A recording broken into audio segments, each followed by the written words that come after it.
collecting that amount, right? And there's a process that makes you grow from beginning to wherever you are. And that's one of the things that we're coming to here today.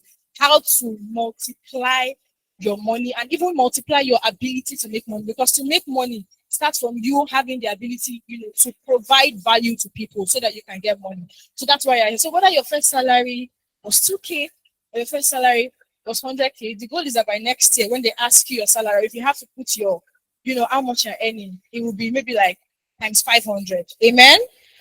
Amen. All right. Thank you. So let's put our hands together for ourselves once again. So we are going to have prosperous. Oh, fantastic. We're going to have a lot of things today. We have special renditions ready for us.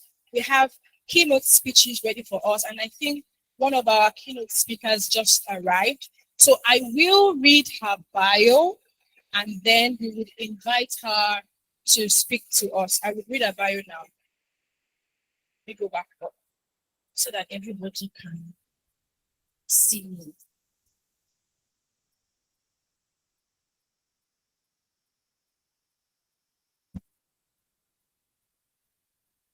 All right, so our first keynote speaker for today is Mrs. Oluwakemi Akam.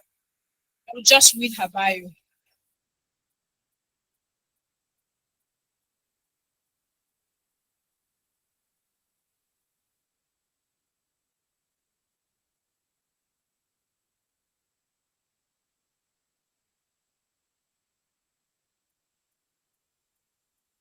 All right, so our first keynote speaker is Mrs. Kemi Akam, but we'll give her a bit of time to relax. We'll give her a bit of time to relax. All right, so let's do something very. Let me see. I need like who else? So accountants in the house who have to help us out. So give us one money mistake that people must never make. Yeah, so good afternoon, everyone. My name is James Tori Manuel. For me, so from experience, sometimes in 2021, precisely it was in April, I had saved some money, graduated, started working, had some money, and then I thought of something to do like a business. And then the first thing that came to my mind was, oh, you could get this Danfo bus. So I remember having to carry everything that I had at that time to get a Danfo bus. I mean, a Tokumbo. I mean, you can imagine the amount of a Tokumbo at that time. And when I got the Tokumbo, I remember having to do a couple of things. You need to cut the glass, you need to do chairs, you need to do all of those things. And at the end of it, I had to give it out to somebody with the expectation that from one, I'm going to get two, I'm going to get three, I'm going to get four. And before you know it, I'm going to be like the likes of the Chiscos and all that. And well, something happened. And what was it? The person I gave it to started misbehaving. If not last month, it was police. He did not even go to work and all that. So the major lesson there I got from this whole thing is that something that you are not conversant about, I mean, the business that you do not know about, do not do it. Because even when I got that thing from him, he was trying to give excuses as to, oh, me, I'm actually sitting in the office and with AC, is the one out there doing the struggle and all that. So the lesson there is that if you are not good at a particular thing or that you do not have time to monitor that thing, do not venture into it. Thank you. Let's put our hands together for him. We'll take one more money mistake. One more money mistake. Let me see. Always avoiding. One more money mistake I will go to.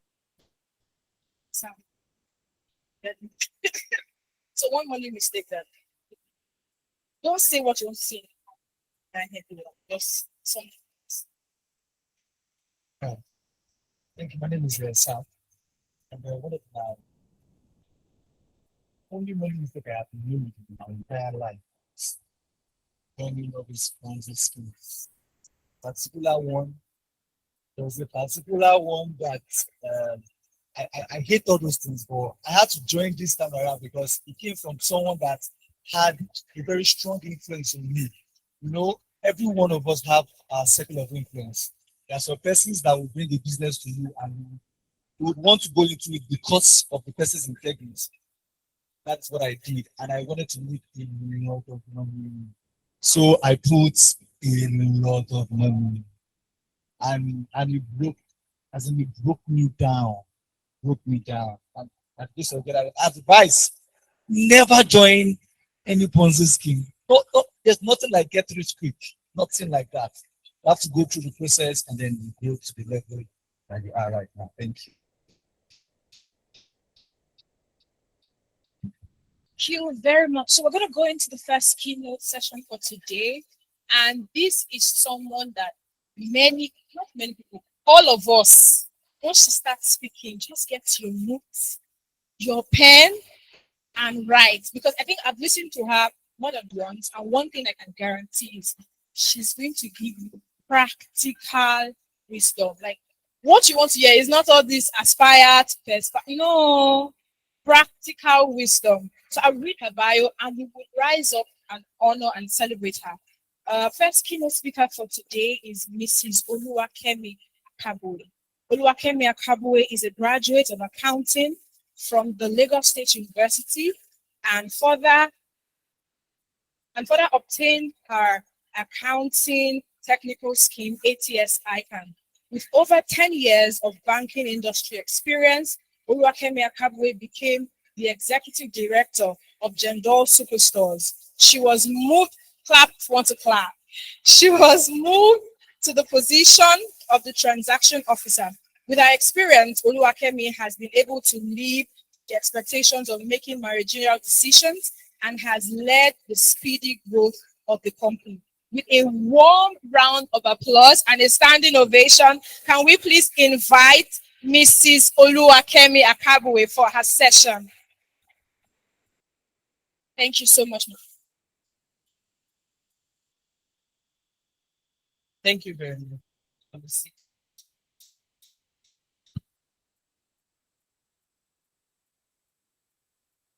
Praise the Lord.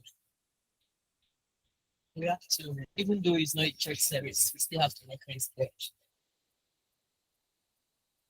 Praise the Lord, everyone. It's good to be here this afternoon. Say welcome to the next person beside you. Say you are welcome to this book launch. Okay, we give glory to God for this beautiful day. Dr. Sam Haduri has brought us all together. And I would like to, commend him for this great job. He has really done wonderfully well. Let's jam our hands together, give him a round of applause. Because you all agree with me. As we are here, it's not easy. Even when you know about something, it's not easy to put pen on paper and, coordinate your points, put them together, and then go into publication and bring out a book. It's not easy. I'm sure everybody agree with me. So let's jam our hands together for him once again. Well done, sir. I'll say well done once again. And the Lord that has given you that grace, He will multiply it. This is just a stepping stone. You go further and further in Jesus' name. Praise the Lord. So I've been privileged to read this book that we are launching today, Money Moves That Matters. I was privileged to read it, and it's a wonderful writer. I'll commend him for that. He has done so wonderfully well. He has been able to put together so many things. Whether you want to think of, you say it's classroom work or practicals, he has put things together that will be very useful to a lot of us. In fact, all of us, as a matter of fact, all of us. We have three categories of people, which I believe that when you mention it, all of us will fall into one of the categories. Either as a professional, you're working as a professional, you are a business person or you are aspiring to be an entrepreneur will fall into one of these categories. And this book has done justice to it. It has is like a guide. It's going to be a guide for somebody that falls into any of this category.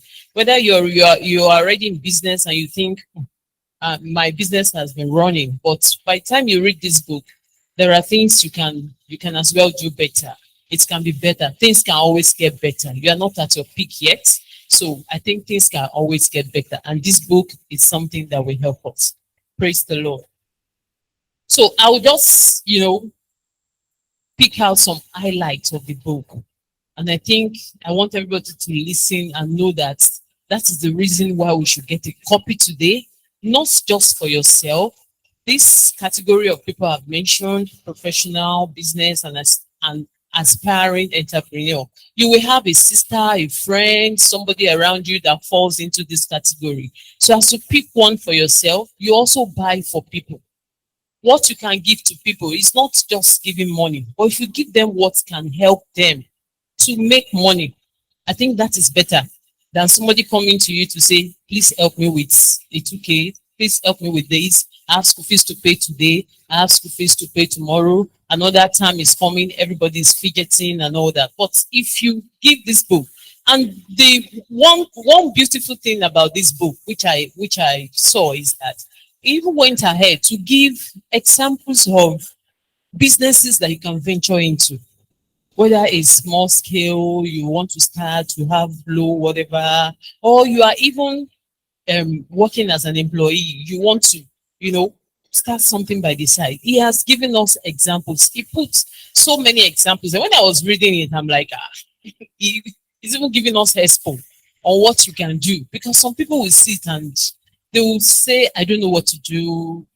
Some people even have the money, they are confused on what to venture into. He has listed so many things that can be done.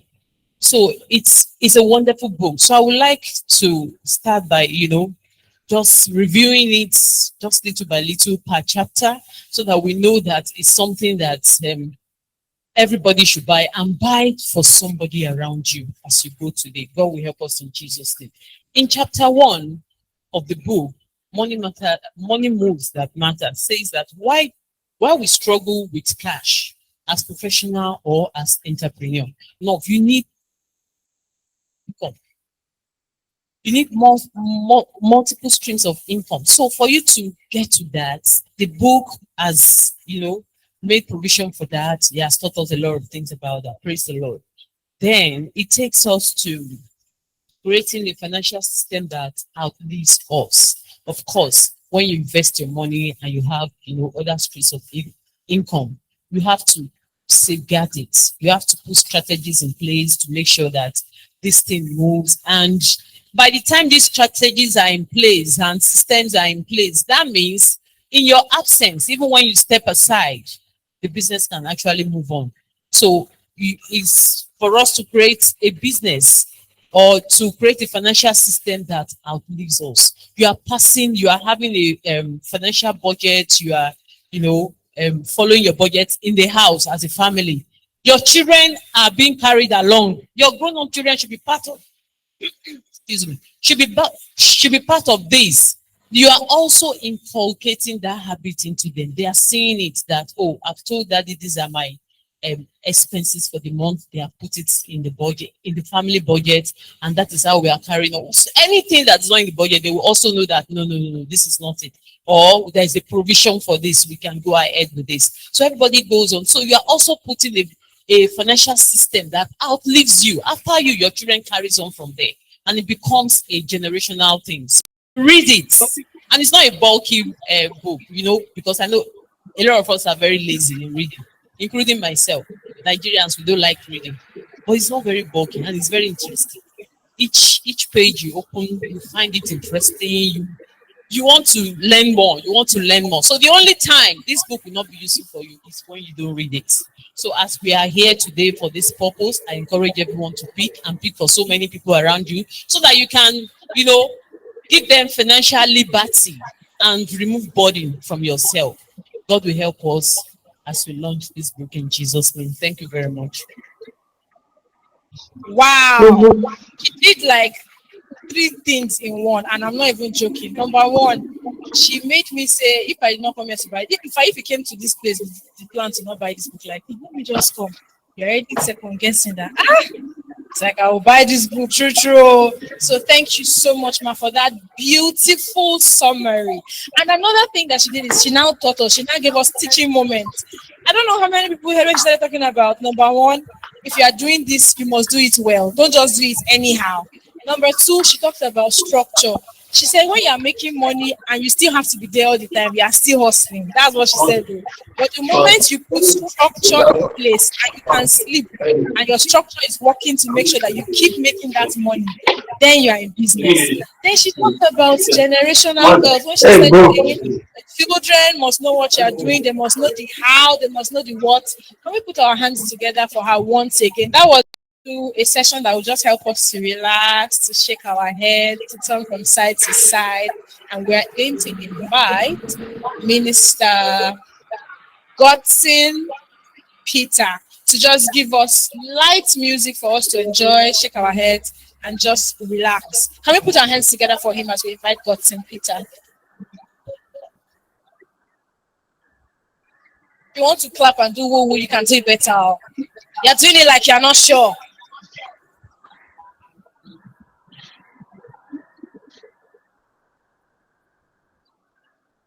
Everyone,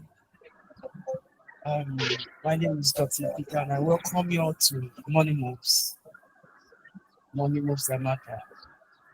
In the moment of time, we'll just shake our head like our uncle said, just look our head side to side. You can still stay on your seat. I'll be sitting myself, so let's just enjoy.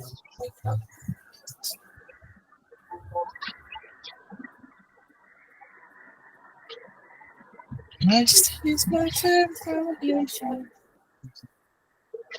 The rock on which I stand. When everything around me is shaking,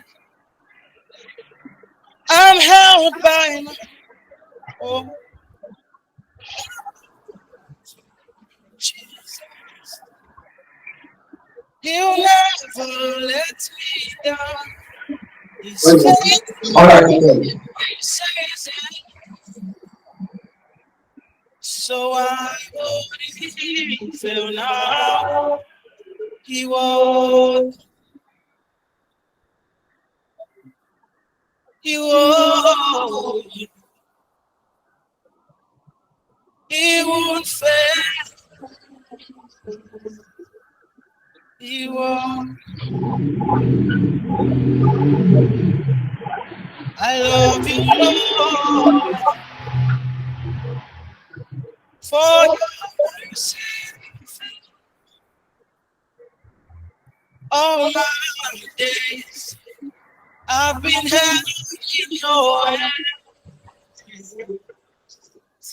From the moment that I wake up till I lay my head, I will sing of the goodness of God. I love you, Lord, for your mercy. All my days I've been held in your hand. From the moment that I wake till I leave my head, I will sing of the goodness of God. I love your voice. You are through the fire, darkest times. You are close like no other. I have known you myself. I've known you so from see the goodness of God. See the goodness of God. Praise the Lord.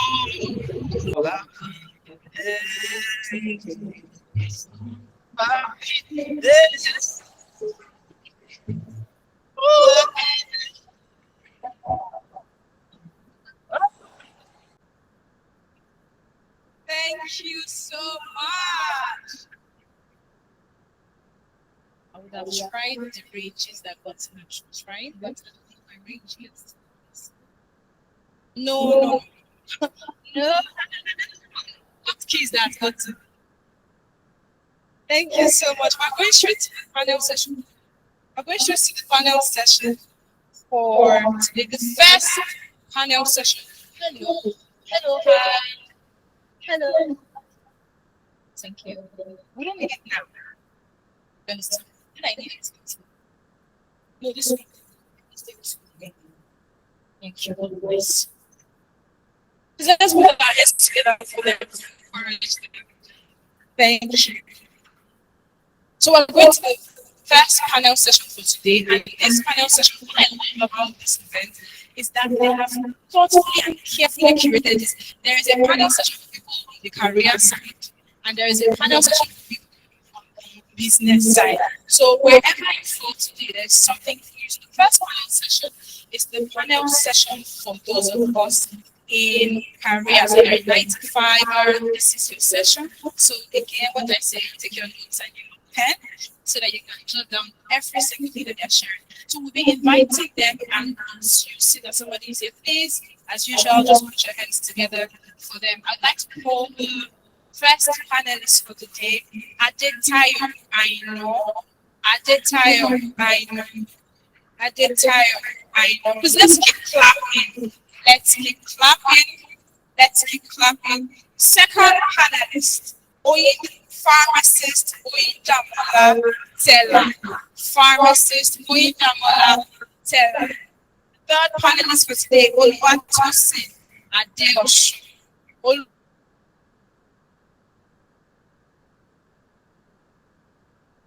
Oluwatosin Adeosun. All right.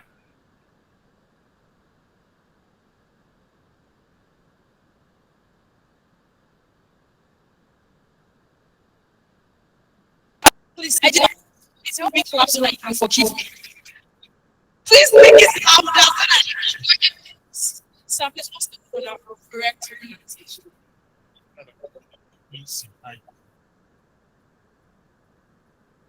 Clap again, my sister. Thank you so much, sir. I'm so sorry for that. We have Oluwapumi Sanusi. We have that person here. Oluwapumi Sanusi. Please keep clapping. We have Shegun Sanusi. Shegun. I say, what is there's value and there's plenty value. We also have Omorede Donald. Omorede Donald. We have Fadekemi. The first for the name do it. Fadekemi Adebayo. Fadekemi Adebayo. Is she here yet? All right. And we have finally Shegun Fadesi. Shegun Fadesi. This person here. Okay, not here yet. And to moderate this panel, we have the phenomenal. Is here. Please let's clap for it again. Please help me clap again. Another scene. Please help me clap. Some of these things, they're not my fault, but I take them just.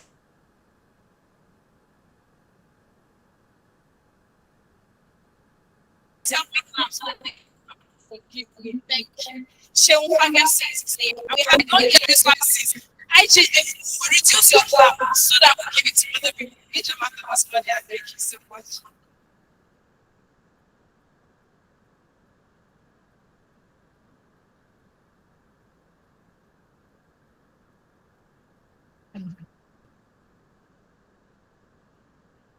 Good afternoon.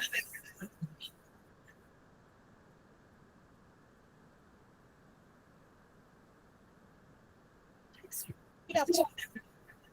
So good to be here speaking finance, money, because all one question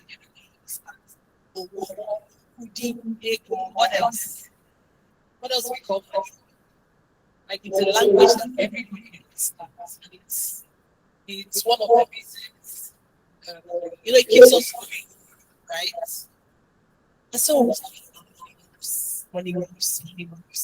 Unfortunately, we're not properly. I don't think we're buying so that I can understand the people I'm with.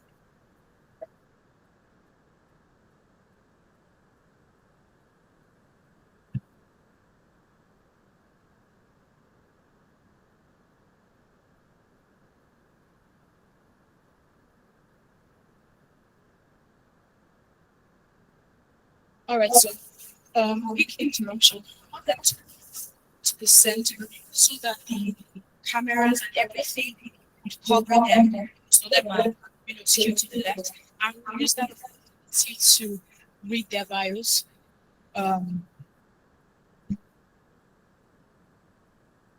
We'll use that opportunity to read the bios of the people that we have.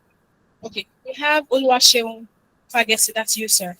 BSc Economics, MBA, it's plenty. BSc Economics, MBA, MCIPM, CIPR, Canada, Human Resource. Oluwaseun is a dynamic and passionate people leader with him. That's him. First person. Oluwaseun Fagesi is a dynamic and passionate people leader with over a decade of experience in human resources, organization and leadership development, and business operations across diverse industries.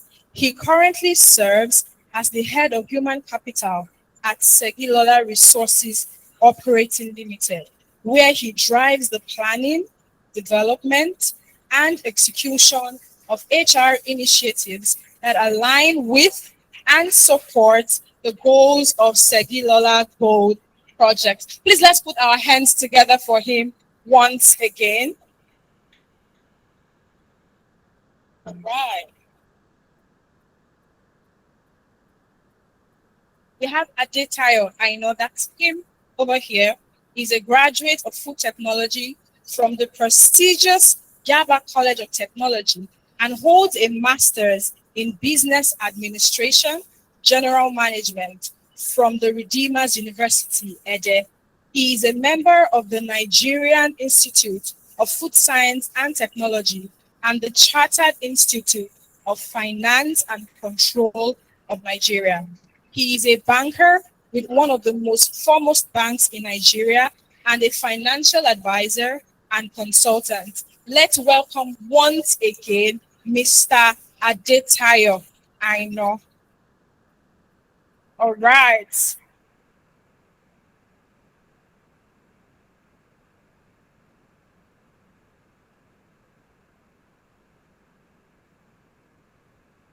People, our doctor.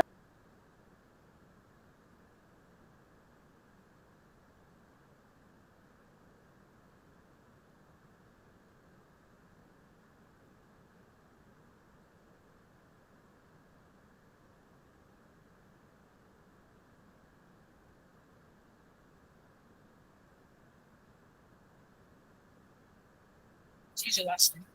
Quincy. Your first name. Schultz You in can Medley. Sir, say it again. Or Schultz in Medley. Oh, shows in med. Did I get it? Over 100, how many, sir? Oh, God. Please, 99. He is a consultant, plastic, aesthetic, and reconstructive surgeon. Wow. And clinical lecturer at the Irua Specialist Teaching Hospital and Ambrose Ali University, Edo State. Can we put our hands together for him? See the person that, sir, once again. He's a fellow of the West African College of Surgeons. He specializes in reconstructive microsurgery, trauma and burn care, aesthetic enhancement, and complex wound management. Dr. Ai Gwenoga combines clinical excellence with a strong passion for medical education and research, focusing on innovations in tissue repair and reconstructive techniques. Through his work, he continues to advance surgical practice in Nigeria while mentoring future surgeons with dedication and empathy. Ladies and gentlemen, once again, please welcome Dr. Aigenoga. Okay, the lady in our midst. Sanusi Oluwabumi.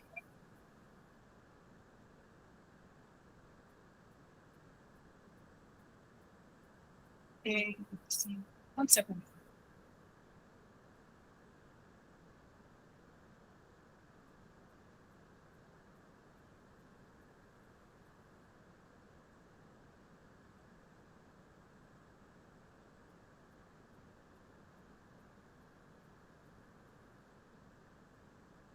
All right.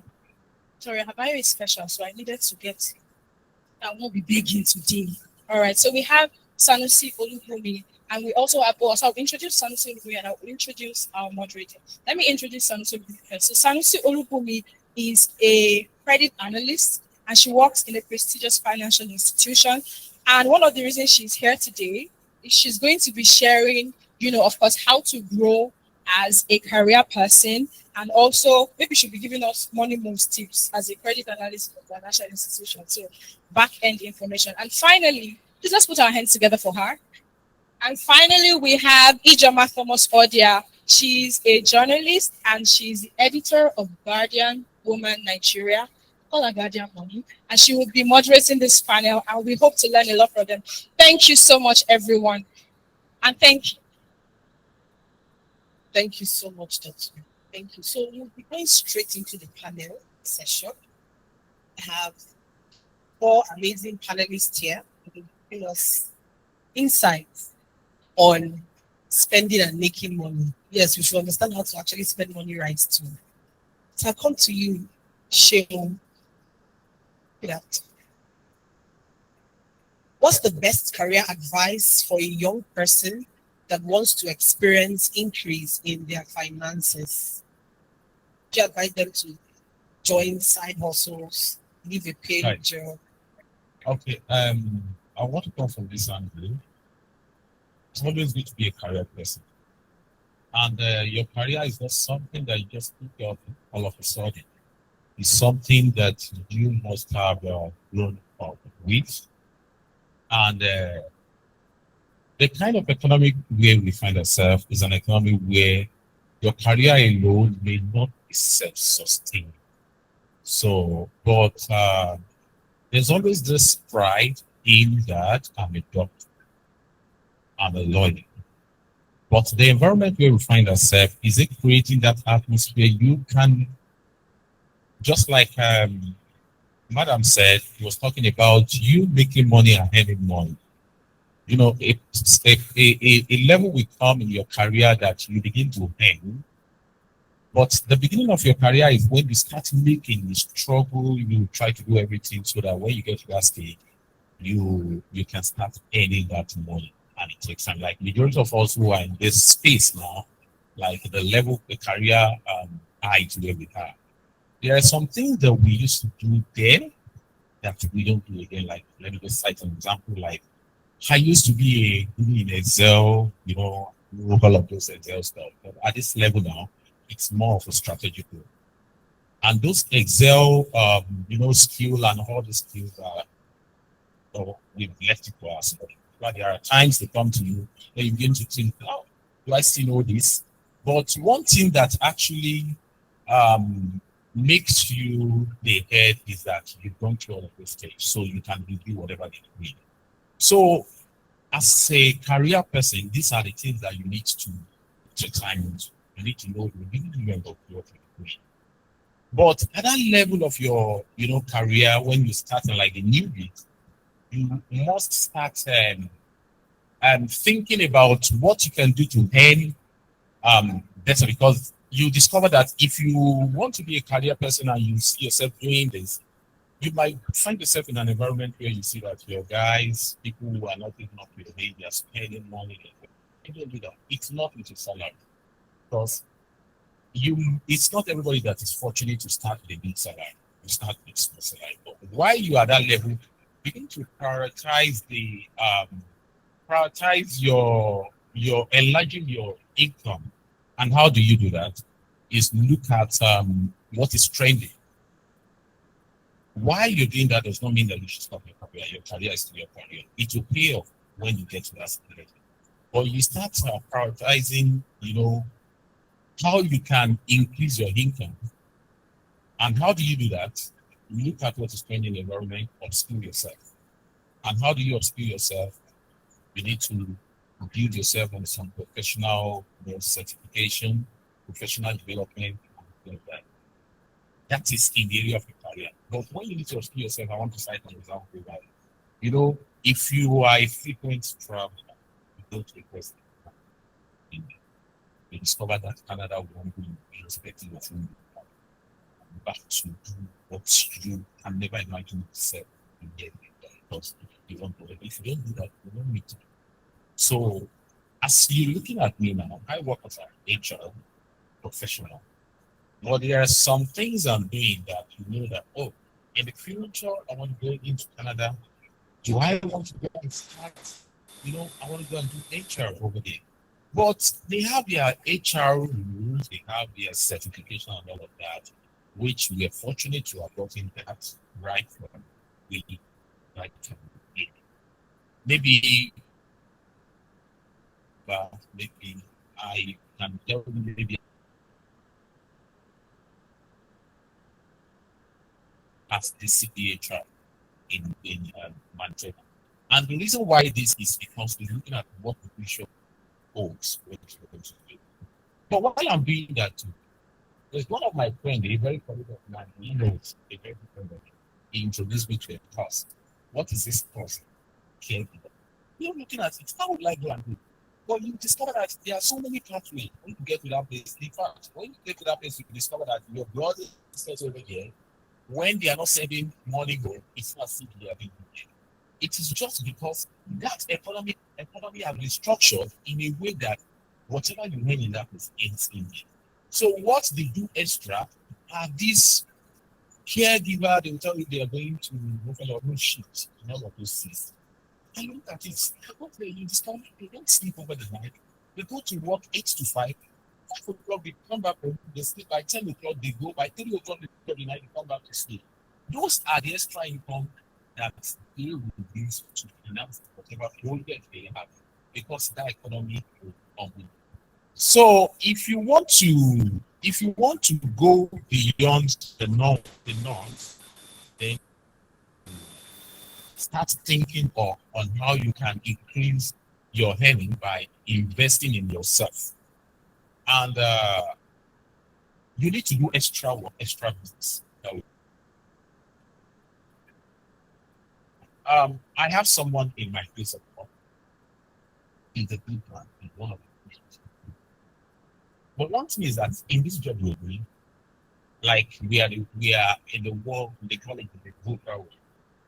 Volatile, you see everything is something, it's ambiguous, and it's complex.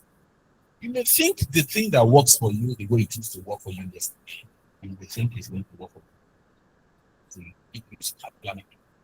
As you may get to your place of work tomorrow and tell you the work is closing down, the selling of this place. So what do you have that can sustain? And one of the things I say to people here is that just like you mentioned something like he was reading my mind. You need to control your body. You need to control. Don't look at the way people are spending money you want to spend. Everybody has a different, connection. So you need to control your budget. Another thing is that budget to stay in line and in line with what you have as your savings and whatever you have as an investment. Another one is that you click and imagine if you want to travel out. That's why if you're traveling today, a country like Canada will tell you this is the amount of money like for a family of 5, 2,000 $1,000. for you to show that you can take care of yourself for the next 1 year. So that is because they are thinking ahead of you. You may come and you may be there for the next 1 year and you not get there. So the same way it is in Nigeria, you need to have some money kept somewhere as a saving for you. And it's not even all about saving. That money you need to convert into investment. Thank you so much. Thank you very much. Please, a round of applause for him. In fact, he has given young school leavers not just tips for starting, but for future. So I'm sure you're taking notes. Thank you so much, sir. So I'll come to you, Dr. Oshosimedi. I won't fall into Dr. trap. How has financial education or mentorship shaped your approach to money management? Thanks for that. Maybe before I go in straight, on my bio you read, and I understood that qualification gives me no, what would I say, right to answer such a question. But I could add a little to that. I actually run a private outfit. I have a multi-specialist clinic. I have up to 30 staffs. I've been to financial trainings. And I have a PhD, so I can't run such a business without having such qualifications. So that gives me a footing to answer the question. Now, if you look, even in the science world, one of the topmost people in scientific environment wrote a letter in 19 and says, if I've seen further, it's because I stood on the shoulder of 40 giants. That's as if Newton writing to somebody Robin Hood. So if you talk about mentorship, you really can't do anything without it. I can actually speak that one of the mistakes that this young man who was talking said that he went to buy a downfall is that he never asked anybody who has a downfall business. So before I started my private outfit, I went to my seniors who have been in the private hospital businesses for more than 20 years. They lead you on things you should do, where to invest, the budgeting is saying, the staffs, and the rest. So for that reduces your chances of error by maximum, so that your investment will incur little or no loss at its best. Otherwise, you'll be crawling. And then I had people who said, you're plastic surgeon, you can't just go about doing the regular things, that you need trainings. These are from people, not from my own idea, so I should give credit to whom credit is due. So I went to several places, like you said, being abroad, Canada, Germany, Holland, trying to get what? Two important things: skills, acquisition, and certification. Those are two things. And all this come from people who definitely go ahead of you, so that to prevent you from making the mistakes. Like one of my teachers used to say, that my hands have been burnt. I don't want yours burnt as well. So they tell you the errors they have made. And if I can keep it short, like one of, let me call her mommy, because everybody in church is a mommy that teaches. Who read the review of the books, who refer to God. The education is in the Bible. If you look at the book of Daniel, he says, I, Daniel, understood by books. So you need both books to read. You need people ahead of you. And I could say this is one of such books that you need to learn from. Thank you. Thank you so much. Thank you very much.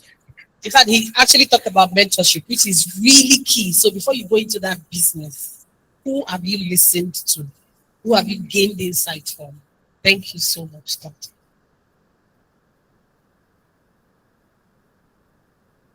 Okay, Bumi. So I'll come to you. What's one financial decision you made early in your career that has paid off today? Is saving in dollars still advisable as an investment option? That is the question. Very difficult. Okay. What financial decision have I made? Okay, like MC was asking us. I don't think everybody started off losing, especially when it comes to their career. People here, so I know we started with salary, right?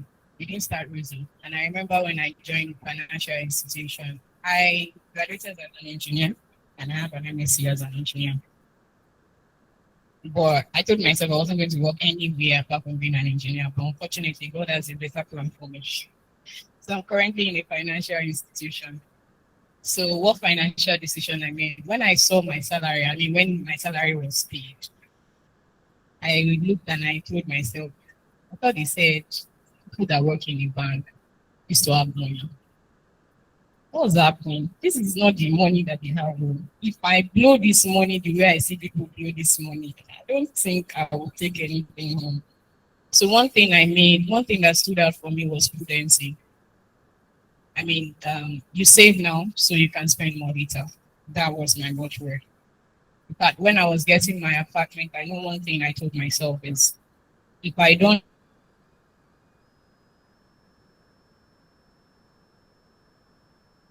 have times 3 of what I'm not like, I have to have something because I'm not going to look glamorous now, and back end I'm suffering. So if I need to do what I'm so today to save and earn so that I can get a luxurious outfit tomorrow, I'll do it. So one of the things that stood out for me was prudency. So that small salary of 100,000. Yeah, a little bit more than 100,000. So I'm 8 years in the bank right now. So I started 8 years ago. And that 100,000, I told myself, if ever will fall, 60% of this money from mortgages. If I die, I die. So, and they are and they are your first child, you know what it means. There are expenses. There are people that are looking forward to you. There are bills that will come to you at the end of the month. So it's quite difficult, right? It's not an easy role because I know people will be like, maybe it's Rosie, that's why she should do it. And I said, even if you don't come early in the month, mind you wait for next month. So my siblings know too well that when they are coming, they are rushing. First week of the month, the demands are made until before the end of this month. So if I get that, I can plan myself, even if I have to reduce it, maybe to a minimum of 50%. And it's my savings, of course, I can reach out to it anytime. But for now, I want to save it. Then later, those frivolities, those luxuries I need, I can now look at it at the end of the year. How much have I saved? I can flex now. If I perish, I perish. You know the idea we do when we want to spend money. Let me remove some of this money now. I don't try this year. But it helps me to be able to flex. And from those little days till now, I'm proud of it because over time, it now makes me, those savings, I can only invest them, right? Invest them and they have their own earnings going. I have my salary that I'm spending. I know every month, this is what I had to do, this is what I had to do. So it's more of long suffering. I know most of us, if there are Gen Z here, we don't like long suffering.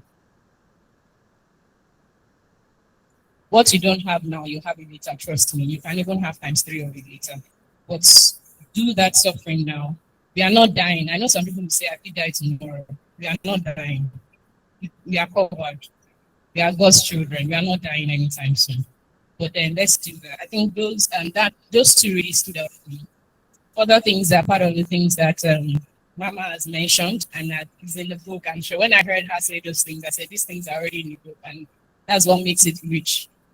Let me shorten it. And okay, so I'm going to say mutual funds because, of course, I work in financial institutions. So for those that are here, please, if you know you don't have the experience in stock practically without being one of the best options. But if you don't have good experience in it, start with mutual funds. So keep your money. You have something at the end of the day. It's better than nothing, and it's better than leaving it in your savings account most times. So you can explore that option. So it's saving in dollar, right? If you asked me 2-3 years ago, I would say yes, boldly with my full chest. I'll still say yes now, but not with my full chest. It's because of Nigerian economy. We are a bit unstable. Doesn't change the fact that we are highly dependent country. Right? We still import, even though our president wants to make us look good. Right? We still import, and the fact that we are dependent on a lot of things means that we need dollar. I think what makes this a little bit the demand a little bit low this year is the US barrier to immigrant coming. Some countries have also done that. So we are not jackpotting as we used to about 2 years ago. So few people are now, the numbers of people that are looking for dollar to make up what do they call proof of funds have reduced. So it's only those people that are manufacturing that really needs FX now. So it's easier for us to say we've been able to stabilize dollar about 1415. For some of us that got dollar about when Tinubu came in as at 700, we can tell it was a good deal. I mean, no matter where dollar shifts to today, from 700 to 15, if you like shift to 12, those people are still balling right now. And if they didn't just keep it somewhere and they invested, they are still balling. So what is going to be right now, it's difficult for me to say saving dollar if you're going to be doing it short term. I don't think it's advisable. It's not that because obviously there's been a lot of movement, but if you're going to be doing it long term, I mean long term, 3 years and counting, right? I think it's still a good option. Thank you so much, Mommy. Thank you so much. Okay. For people like us that are not accountants, we are learning. Thank you so much. So I'll come to you at Adetayo. What role does budgeting play in your personal success story? And how do you keep it? Thank you. Good afternoon, everybody. So, budgeting. This is the house of God. So,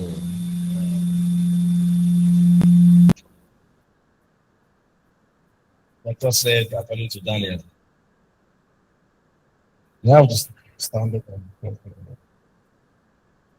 you are not preaching on it. Okay. So,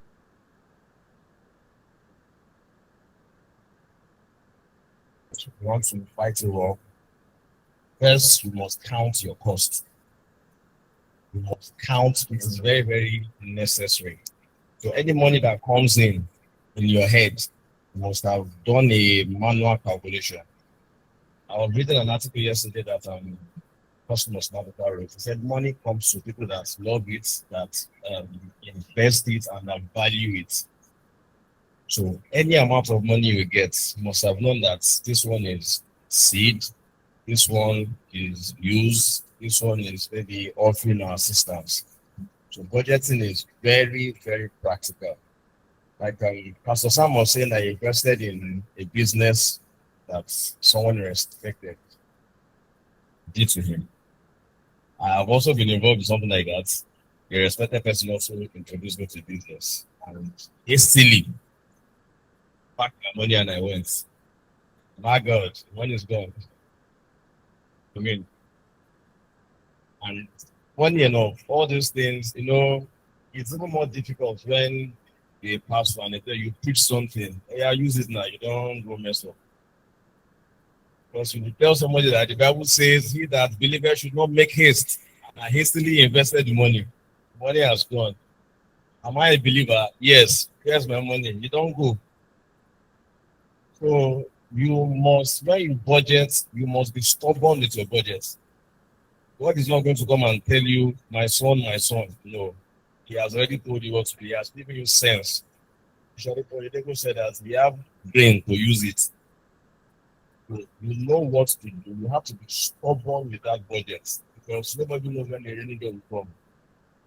You don't pray for the rainy day, but you must be prepared for the rainy day. You don't go begging and personally I don't like begging. I don't like asking for things. So keep a budget. Follow the budget. You are not going to die. Follow the budget. And how I make it practical. Every month, as money comes in, aside from budgets, there's something that I also do, which is called leverage. So leveraging is you don't have it, but you know someone that has, and then you connect somebody that needs, and then you add your premium to it. When you get your premium, don't blow it as well. That's another side hustle. You can earn by leverage. And when it comes, it's not for blow. The practical steps Last night, my wife still called me and said, guys, sit down, let's have a discussion. In my head, I'm just praying, God, please, God, please. I know you make money, when we need money, you bring money, but I don't know your finances. What is your savings? All those hard questions. Before you go back, please, for all who just stepped down the stage, please. Thank you.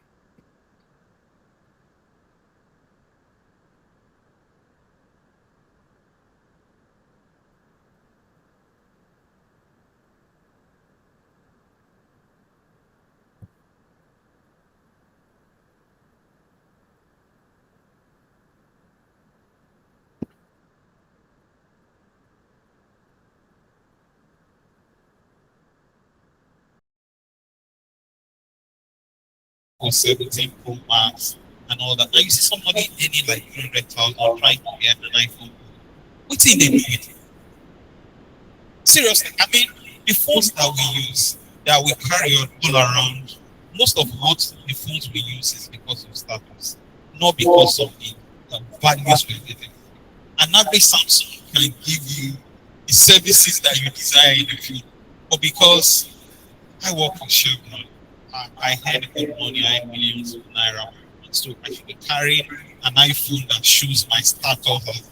It's not your status, it's something in the back that if you don't work for 6 months, that you still be very okay. You know, a lot of people let their people salaries for 6 months. What will happen? No, let's ask ourselves: can you survive without salaries for 6 months? Eh? Okay, somebody has said maybe the buy is too high. 2 months. So what happens? That shows that financial freedom is not yet attained until you can live several months without that income that comes by. I think for some people it starts from 25th, 26th, 27th, or maybe till 31st. So we need to put systems in place because nobody knows where we are. And the financial analysts have told us that you save for the raining day, right? And social pressure is a major one. And there's someone that says something about there's a man, financial advisor I listen to. And what it tells you to do, it calls it baby steps. So it tells you the first thing you need to have is an emergency fund. That amount of money that can take care of you if anything happens, maybe a number of months that you'll be able to still stay afloat without needing to borrow money, without calling for urgent 2K, that you're still able to take care of yourself and take care of your finances for some months if anything happens to your job. Because as our brother mentioned, like in the Western world, tomorrow you have a job today, tomorrow they can tell you that the job is no longer there. So you need to have some things at the back end that can take care of that. So we've learned a lot today, and I will encourage us to put those things into practice. But the first thing I want to highlight is the fact that the earning capacity. That was the first one of the topics that when we were doing review, highlighted. Maybe it's about me. Many people, the moment you get into a good job, I notice a lot of people, they become, their ambition to do bigger things becomes a plateau. Who has been there? You know, you are comfortable. I mean, now you can buy fuel in your car, you have an apartment, you have a big screen, you can watch Premiership over the weekend, people that like football. I mean, a lot of people don't learn during their weekends. How many people dedicate their weekends to learn, to improve their skills? Here. How many people here? That explains something. Except, okay, maybe people that do business, maybe they go to maybe expand their business and all that. You notice that there is a tendency for someone to plateau at some point because you don't see the need to learn again because at the end of the month, maybe the 500K comes in, the 1 million comes in. But upscaling, and that's one of the things that we highlighted in the book, we need to upskill. And thanks to God, we have a doctor in the house that after he's doing his MBBS, he went to get a PhD and see add some other certifications to it. Often we plateau because of the environment we find ourselves. People around me, I'm the champion around me. I think that's one of the challenges because you don't have people around you that challenges you. And the question they ask you is, if you are among 6 people and you are the number one, you are the most successful among them, just know that you're plateaued at that point. So that's the point. Don't associate with people that are. We're not saying you should dissociate from people that are learning from you, But don't let all yourself be people that you are doing better than. Maybe around acquiring skills, learning more, or learning about finances. As we have mentioned here now, that let's say Dr. Sam is the most informed for today, even if you know more than him, he's the one that comes and says most informed here. So what can we learn from him? And the moment we have been able to be the company point that we're able to learn some of the things he has learned, what are the other new things that can be learned? And learning right now is the new currency. You know, back in the day, I work in the oil and gas industry from the bio but we see the reality that the success of a Nigeria that we are looking at is not dependent on the resource that we're able to drop on the ground. It's the knowledge that we're able to get out of it. We've seen Andela, we've seen Flutterwell, and those guys didn't get anything from the field. They didn't get anything, and see the valuation of those organizations. Even companies that we play around, but most of us play around. I mean, if you see the valuation, the analyst here will tell you the valuation is okay. It's huge, right? So that tells us something that there is more to be desired in knowledge that we can exploit rather than all this that we're following now. And we know it's someday this going when Jesus tarries. Some years to come, we won't have this and some of these natural resources. So there are other resources that we can leverage on that is from knowledge that we can leverage on this.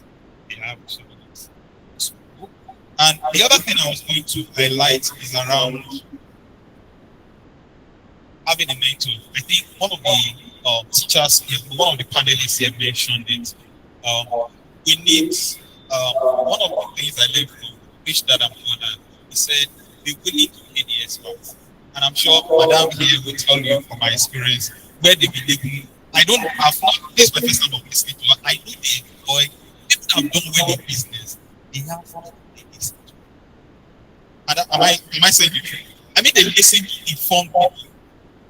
And you must have heard from some of the speeches that have been given there by the doctor said, I have to leverage on the learnings of people that have gone ahead of me. We can't do better than what we know. I know we pray in church.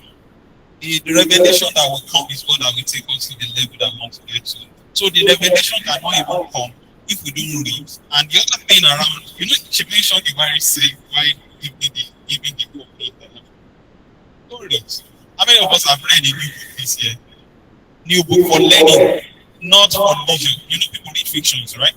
I'm not talking about fiction. I'm not talking about motivation. I'm not talking about we do this. No. I mean, self-improvement, maybe on finance, read the book on finance, and that's why I've done this. Can we have a answer? Oh, we only have people on the side of it. What about people around there? I can have financial experts as we reading. That's just by the way. So we need to read. We need to read. And how many of us have seen a movie this year? Just one. Short movies. I'm guilty of that too. Those short videos that we see and all that.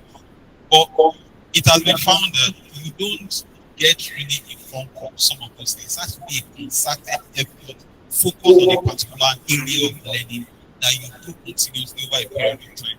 And I'll close with one of the authors, he's a preacher anyway, but it's what he said very factual, Lawrence Oil. He said something I listened to him 2 days ago. He said, if you are focused on something for 6 hours, let's say people that do 9 to 5, you might not be able to afford that. If you focus on something consistently for like maybe 6 weeks, 6 months, the difference will be clear and your ability to really get that will be clear. The major problem is like distracting. Take care of distraction. Engineer Benjamin Utopia. And did I get to mention that Utopia has BSc in mechanical engineering and also MSc in petroleum engineering and project development from the University of Dhaka, and a PhD in energy economy from the Emerald Energy Institution, and an MBA from the Quantum School of Business and Technology, and so on and so forth. And please put your hands together one more time for this man. It's loaded. Okay, at this point, we're going to go to the next section. We're going to the business section. And we're going to call a few of our panelists. And let me call the attention. Sister Dotson? Okay. So we can really confirm the finalists, panelists. I have some user. This is sometimes it comes up and say finalists. So let's start with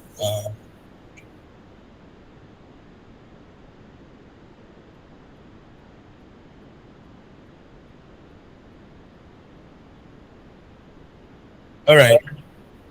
Why is the team is handling that? Let me just quickly grab one or two things.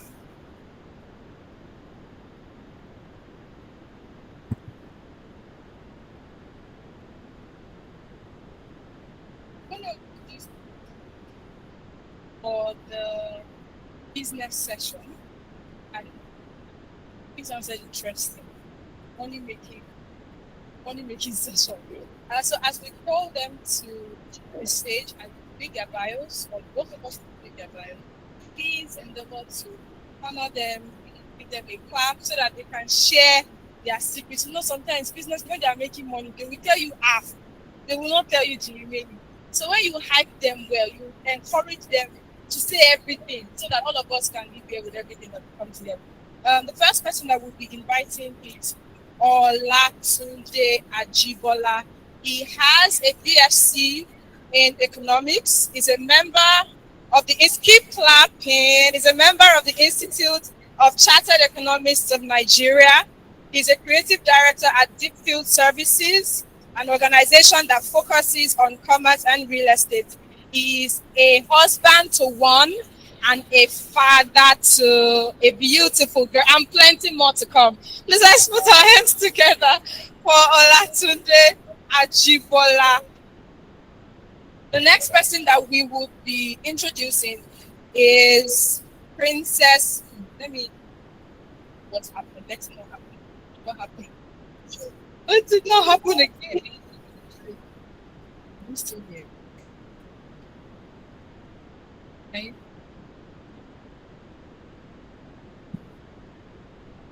Okay. All right, we're safe. So we're just going to call a couple more. Another person we're going to be introducing to the panel is Mr. Matilda Tubiloba Olagunju, who is from Oyo State, the devoted wife and mother, and inspiring journey began from a place of deep resilience. Having lost her parent at the early age, despite her humble beginning, Matilda had to work her way upward and relentlessly with determination and grace. Fueled by a strong passion for beauty, she honed her skills as a makeup artist and later a specialist as a semi-permanent makeup artist. Okay, today she is recognized as one of the most sought-after names in the beauty industry in Lagos, Nigeria, admired not only for her talent, but for her professional excellence and creativity she brings in every client. In 2021, Matilda took a bold step forward by officially launching her second venture, Lash by Mo. I'm sure a lot of people know this by Mo, a beauty store, a one-stop shop for all things lash, brow, the rest, and her store offers high-quality products ranging from lash extension to brow grooming. So much. And she has gone through hard work and resilience and unwavering belief in her vision. Matilda continues to inspire young people, women, and entrepreneurs in Nigeria. Her story is one of strength, purpose, and the pursuit for excellence. Proof that greatness can indeed come from a humble beginning. Please put your hands together for Matilda. All right, next we're going to introduce Tosin Owolabi. Tosin Owolabi holds a degree in microbiology from Obafemi Awolowo University Ife. Brings over a decade of extensive experience in the logistic industry, from a focus on transportation, beverage, and fast-moving consumable goods. He begins his professional journey in quality control in the beverage sector, where he will gain expertise in product standards and operational efficiency. Building on this foundation, Dawson successfully founded and developed a haulage company and has become a key player in beverage and the FMCG logistics. Currently, is actively diversifying his portfolio through strategic investment in the Nigerian Stock Exchange, reflecting his commitment to sustainable wealth and creation and business growth. Please put your hands together one more time for Tosin Owoladi. So next, we're going to invite one of uh, our young pastor and an entrepreneur. A lot of us are proud of him. So I'll just welcome, please help me join me welcome Pastor Sam Ajufo. Sam Ajufo is a senior leader in printing industry with over a decade of experience managing a large-scale press, trained in telecommunication engineering in Ghana, chose to continue his family business legacy, printing and demonstrating adaptability and entrepreneurial drive. Beyond his professional career, Sam well serves as a youth pastor of the Redeemed Evangelical Mission, where he is dedicated to mentoring and empowering young people for personal and spiritual growth. Please put your hands together to Pastor Sam Ajufo. Another person we are going to invite, these are all business people looking for young business people. We want to invite to podium Chooks David. Chooks David is a serial entrepreneur with over 10 years of experience in building business and construction, in building businesses in construction, media, commodity trading, food and relaxation business. With a unique blend of degree in computer science, business administration, and mass communication, he has the rare ability to mix technical skills, business strategy, and creativity. He is a natural risk taker known for launching and growing innovative businesses. Please put your hands together one more time for Chooks David. All right. Another person we're going to invite, Chukwu Emeka. Chukwu Emeka is a dynamic, result-driven sales and marketing specialist with over decades of experience. With over a decade of experience driving strategic growth across health, tech, pharmaceutical, and the FMCG sector. A Bachelor of Pharmacy from the Egbenijon University. He also holds a leadership in health education from the University of Washington. He is also a member of the Pharmaceutical Society of Nigeria. He previously serves as National Sales Manager at the Livestock Healthcare, where he leads a high-performing team that scales the startup from inception to over $2 million annual revenue within 4 years. Wow, impressive. Currently, he is the managing director of Corex Pharmacy Limited and Corex Medical and Diagnostic Service Limited, as well as director of TechView Academy at Elizabeth Memorial College. Please put your hands together for Chukwu Emeka. And finally, I don't know,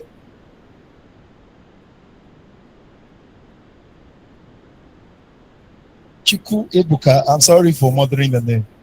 My apologies. All right, so finally, one more panelist, Tolulope Shoyemi. Tolulope Shoyemi is a visionary leader whose work stands at the crossroad of ministry, music, and media as a patriarch and a minister and a songwriter. He carries a heart for purpose, people, and legacy, guiding others with spiritual insight, creativity, and fatherly counsel. With a wealth of experience as a music consultant, he has helped countless artists and ministries shape their sounds, message, and impact. He is a co-founder and CEO of 32 Media and Communication, a company dedicated to helping impact-driven founders, authors, and organizations such an organization launch and grow through clear strategy, powerful message, professional videos, and right media support. Under his leadership, 32 Media has become a trusted creative partner for brands that want to communicate with clarity, conviction, and excellence. As a cinematographer, lead creative, and live stream expert, Olulope brings a deep understanding of visual storytelling and digital engagement, crafting and compelling media experience that resonates across platforms. So, ladies and gentlemen, please put your hands together for Tolulope Shoemi. A round of applause for him. And a round of applause to all of our panelists. Now we're going to introduce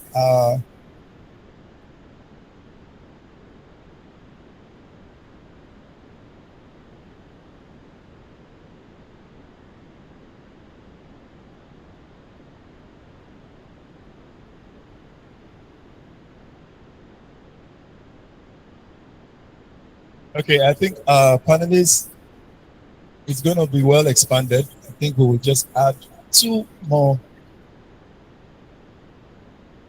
We're just going to add two more seats to our panelists. It's a robust panelist. I'm going to introduce two more people into this panelist, and because there are so much to talk about. Now, we're going to introduce one more person. We're going to introduce Princess Anne. She talked about Princess Anne. Please, ladies and gentlemen, put your hands together for Princess Anne. She is a travel consultant, an entrepreneur, and she is a businesswoman. And that's the three ways she qualifies herself. Please put your hands together as she comes forward. A round of applause for her.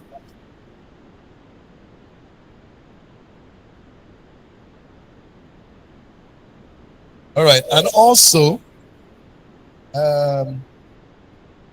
we want to bring in one more person. I think he missed the last section of panelists, and we want to bring him in to join the section to talk about business. He is a professional. Can I get a signal? Sister Dotsu? Okay. All right. So we'll just go right in. Please put your hands together for Sister Shoyemi, Sister Fadikemi Adeoyo, please, as she comes forward to anchor this section. Please, a round of applause for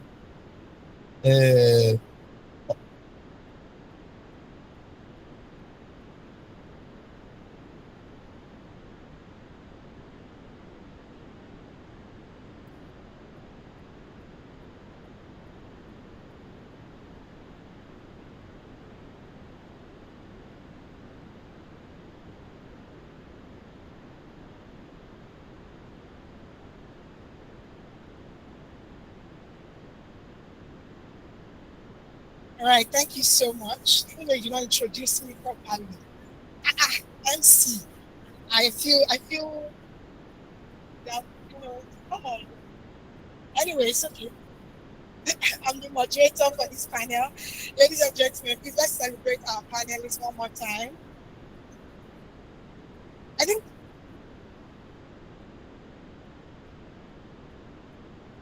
Mr. Olufemi Ogunbi, this seat is waiting for you, please. Yes, sir. Thank you very much. Thank you so much, sir. Thank you, sir.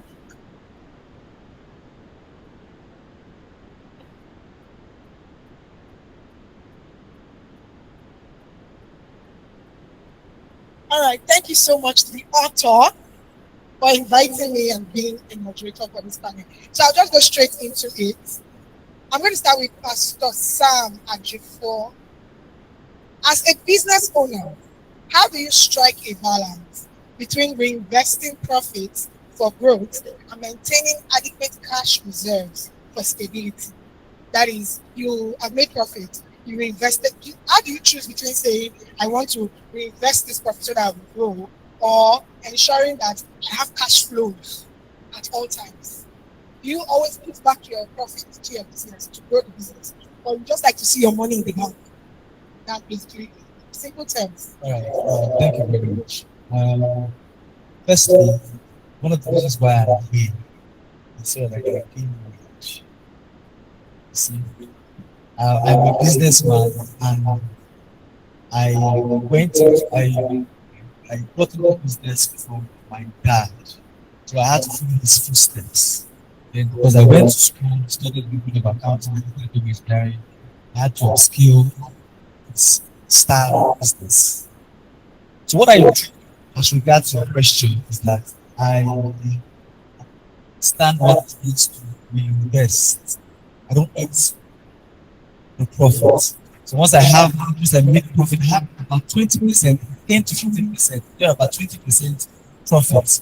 I keep it aside for two things. The one is to reinvest. That means if I want to buy new products, because I'm into going to do we have this that stock to buy inks, toners, and used to have my day. We buy papers. These are important tools in our business. So the more you have, the more not to explain, but the more reserve you have, is the more money you need. I can be without money right now. I look at my reserve and say, yes, I know I have something there.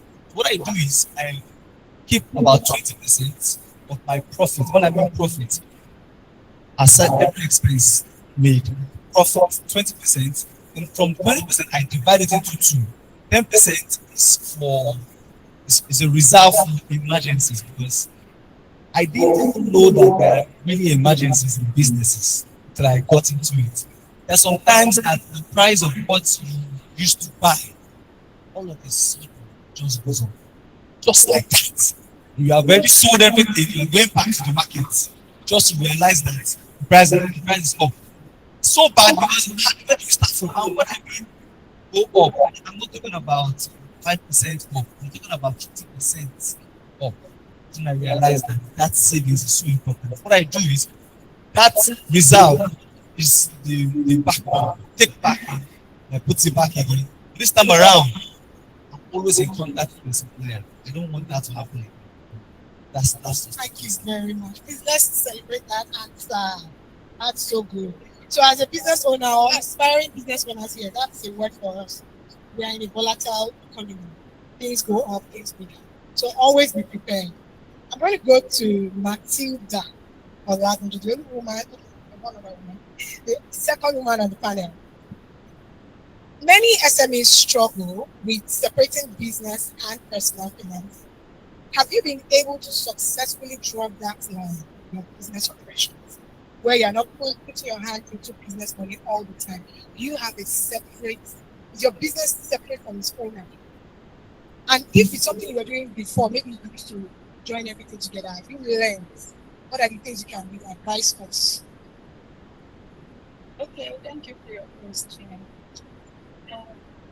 I have four key things I do, and that's been helping me, because I will talk about my product page where I sell stuff. So I'm just over 2 years in that business, and I've been doing this, and it has been really helping the business. So the four things are: number one, you should have a private account and your personal account, because you cannot mix your business money with your personal money. That business will not grow. And the second thing is you have to pay yourself salary, because it's just like let's say if you are running the business and you don't have a salary for yourself, so at the end of the month, or you want to buy something, you have to go back to that your business money, and it will still not help your business. So this one will now lead to my third point, which is you taking records. So you have to take records every day till the end of the month, so that at the end of the month you can now calculate your profit and then how much you have sold. So it's from your profits that you calculated, you'll be able to know the total amount of money to pay yourself as salary. For instance, let's say maybe you made 2 million naira at the end of the month. So you can just say 10% is your salary, which is 200,000. So it's not bad. Because if you take more than that 10%, you are affecting that business. Don't say you want to oblate tomorrow now. You are running to the account, you oblate back. Because if you spend so much money from that business, it will not grow. It will just keep fluctuating, it will just keep floating, and you will now look at it as maybe you're not making money, or you will not even understand the business. So you have to calm down and follow these steps to help you grow your business. If you are a small business owner or you've been in the business for years, you will still have to do all these things I'm talking about. Then the last one, you should not mix up the private resources and business resources. What do I mean by that?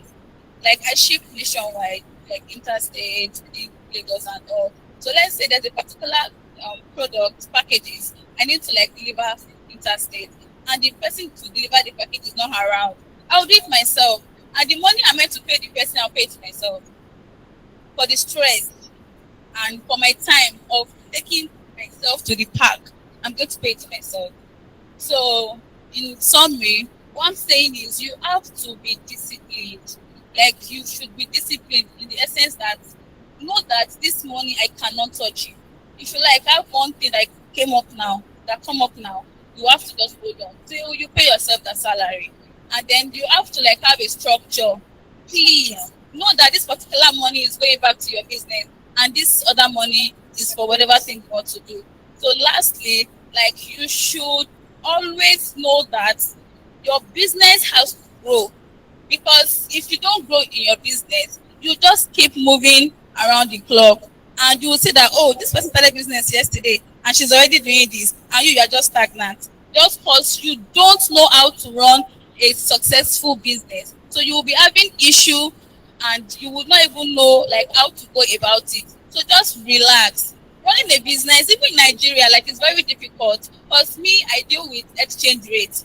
You can buy a particular product for this amount, and then the next time the price has gone up. So what will you do about it? And you don't have this separate account, business account, and you don't keep records and all. So how do you want to balance everything? So you just keep going to borrow money, which is not meant to be. So you should always know that you should have some particular amount of money somewhere as a backup. So these points are to just make you run a successful business. Thank you very much. She said, pay yourself a salary for a business owner. I think that we have one question for you. What is the name of play?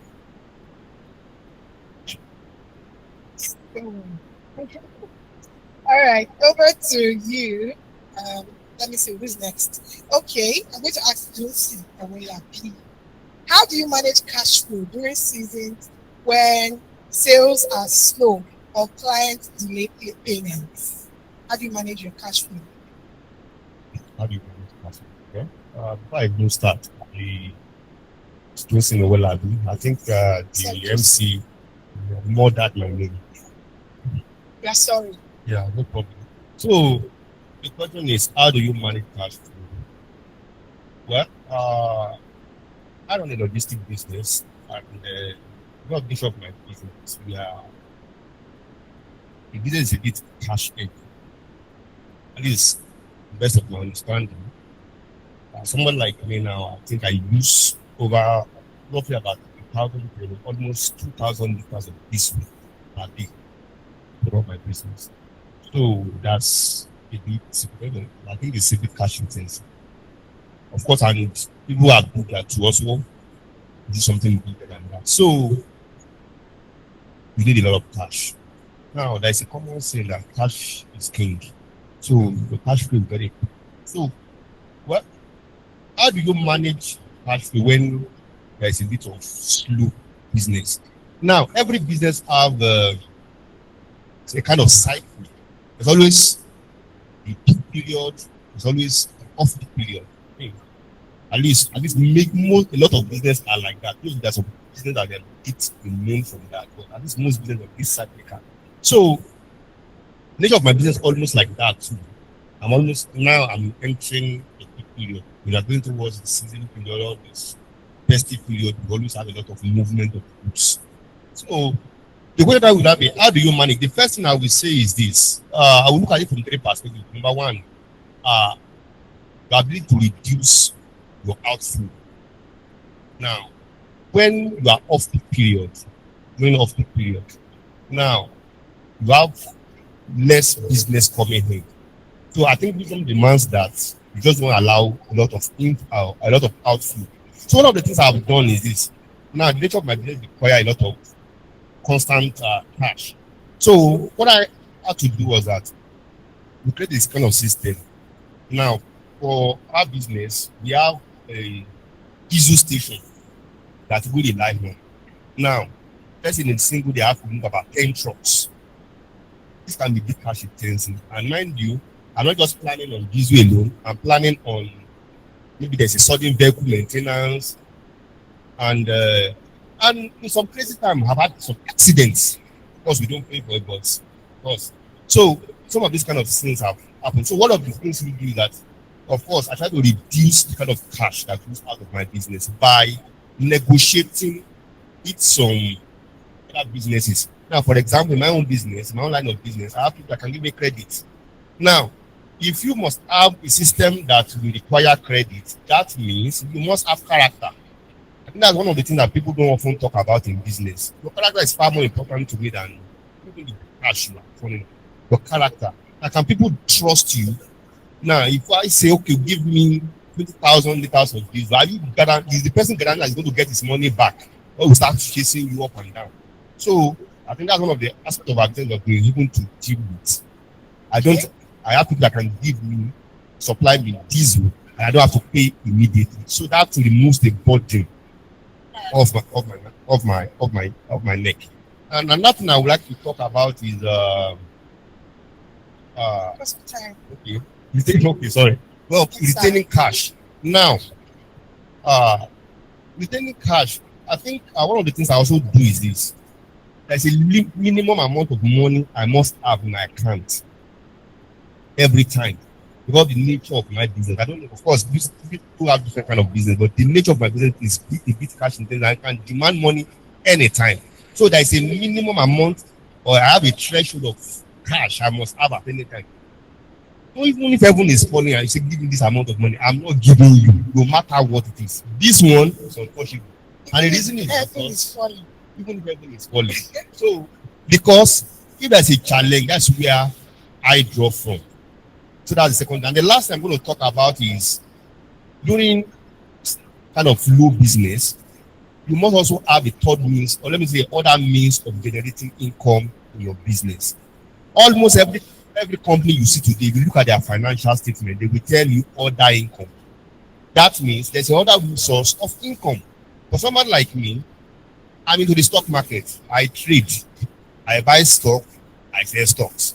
So when you make, let's say you make 4 million, 5 million a year, you also put it somewhere to generate more cash. So that in the days of scarcity, you have something to fall back. That's so good. Thank you so much. Let's celebrate that. Have other income. All right, I'm going to go to Farm Olufemi. Yeah. Okay, let me just ask you one question. How do you balance financial savings and investment with still enjoying your life and not looking back just because you want to save? You know, I mean, what if I die tomorrow? I just have 10 million in my account. Like, how do I balance things?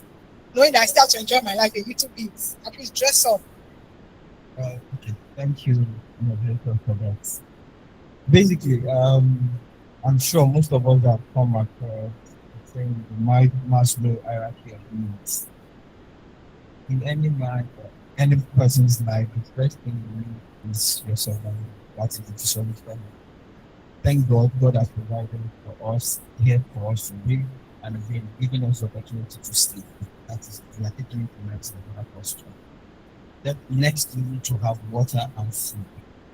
Before you talk about investments, and this is mentioned that whatever you can buy today, you must be able to have energy to survive. That is the basic things, which is food and health. Therefore, you must provide for those basic things. And note, in every life there are strata. In every strata, there is also a trigger. At the strata you are in, there is a place whereby you can have health care. There is a place you can also have the type of food you eat. I think I was discussing with one of my brothers that I do specific like 3 weeks ago. We were discussing about the prices of food in some restaurants. I think we're not randomly. If you talk about some restaurant right now, averagely, I don't want to advertise anymore. To just take a basic age, goes for about 10,000 naira. That is easy. Or you'll be amazed that if you go to the next normal put, which is very neat, to have basic lunch also for 3,000 naira. If you go lower again to another corner, you could have another place where you could have it at 1,000 or 1,500. So understand where your kidda is, understand where your strata is, understand where you are. Not because your income is increasing, but because you need to also do other things, investing, and also be able to do a few things other than the rest. Therefore, note where you are, be able to manage it, and then place your food, your house rent, your life, everything on the budget, on the plan that you have right now, and then you upscale. As you're upscaling, then you can be able to move up the ladder bit by bit until you get to the point of self-actualization, which everybody wants to get to. Thank you. So know your strata, know where you are. That will determine where you are. So if you are in the Pajali, don't go and rent house in Lekki. I'm bringing it to everyday language, right? I know some people will have a different context. You say you want, there is a major conversation going on online right now between Dr. Cosmos Maduka and what's his name? Chief Priest, Money Na Water, and the essence of being prudent or being not showmanship. If you flip it, they are both right. But if you look at the context of where Cosmos Maduka is coming from, you don't celebrate money. You don't, because you are influencing the other. So if today your money is for you to be at Yanakwaja, you can stay at Aboru in Yanakwaja. Aboru is a high-class area within that Yanakwaja that your money can cover. If your money is at Agege, you can stay maybe behind that really Agege or Pen Cinema artist, whereby you are not staying at Central Agege. So you need to still know within that your kidda, there are still levels, and then you rest and go. Thank you. All right, so I'm going to move to Chuk David. Are you ready for us? What financial lesson did you learn the hard way that you wish you knew earlier as an entrepreneur? Thank you for having me. When, as a businessman, we learn every day. So it is not, we pick up our mistakes and we do it better tomorrow. So you can fall several times, you start up again, you apply. So it is not that I wish I knew them. I am happy I went through the process. So it's a process. So when you go through it, you understand better. Now I can tell you maybe that I understand better that I had to change my model of business, but I said I will not do any business that will place me at the mercy of an artisan, especially to non-educated skill. I will not invest my money on that kind of business anymore.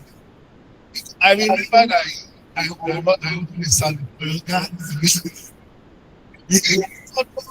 He told me to show can you do this? I said, let me try.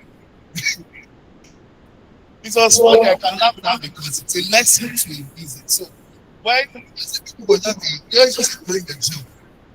They were just thinking like, see, if you want to do business, but the salon business, not a business you can do.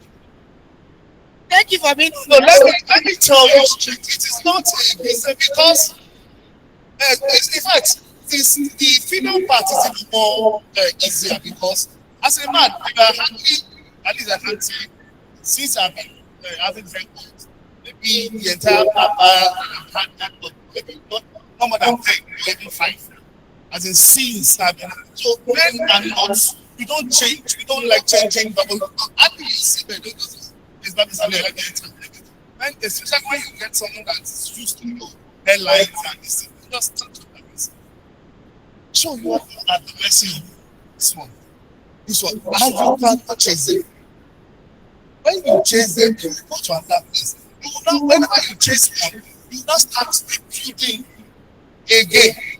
Your customer base, you start repeating it again. Start repeating. How many? Everything is big. It got to a point. I said this like close. That was when I had peace. Not that things were not. I was looking at this. I wasn't having that much money. People don't understand. It's left on and they do this. I'm not saying it. But the boy said they are living large. They built their life practically from it. But all these things. So, but what I just like I would rather do even kitchen business, even that kitchen business. Yes, I'm not working, but if the cook say he or she is not good, I go enter kitchen. I go do it myself. So I rather do that kind of business more now than any business that keep my faith to a skilled labor. I'm not saying they are not skilled labor, they are not the uneducated ones that they will mess me up. Okay, thank you very much. So I want to yes, still celebrating. But I want to add on top of that. I think what I'm hearing you say is that don't do a business that you don't have the technical knowledge yourself. Right? Yes, even aside technical knowledge. That's why I said that you totally be dependent on somebody.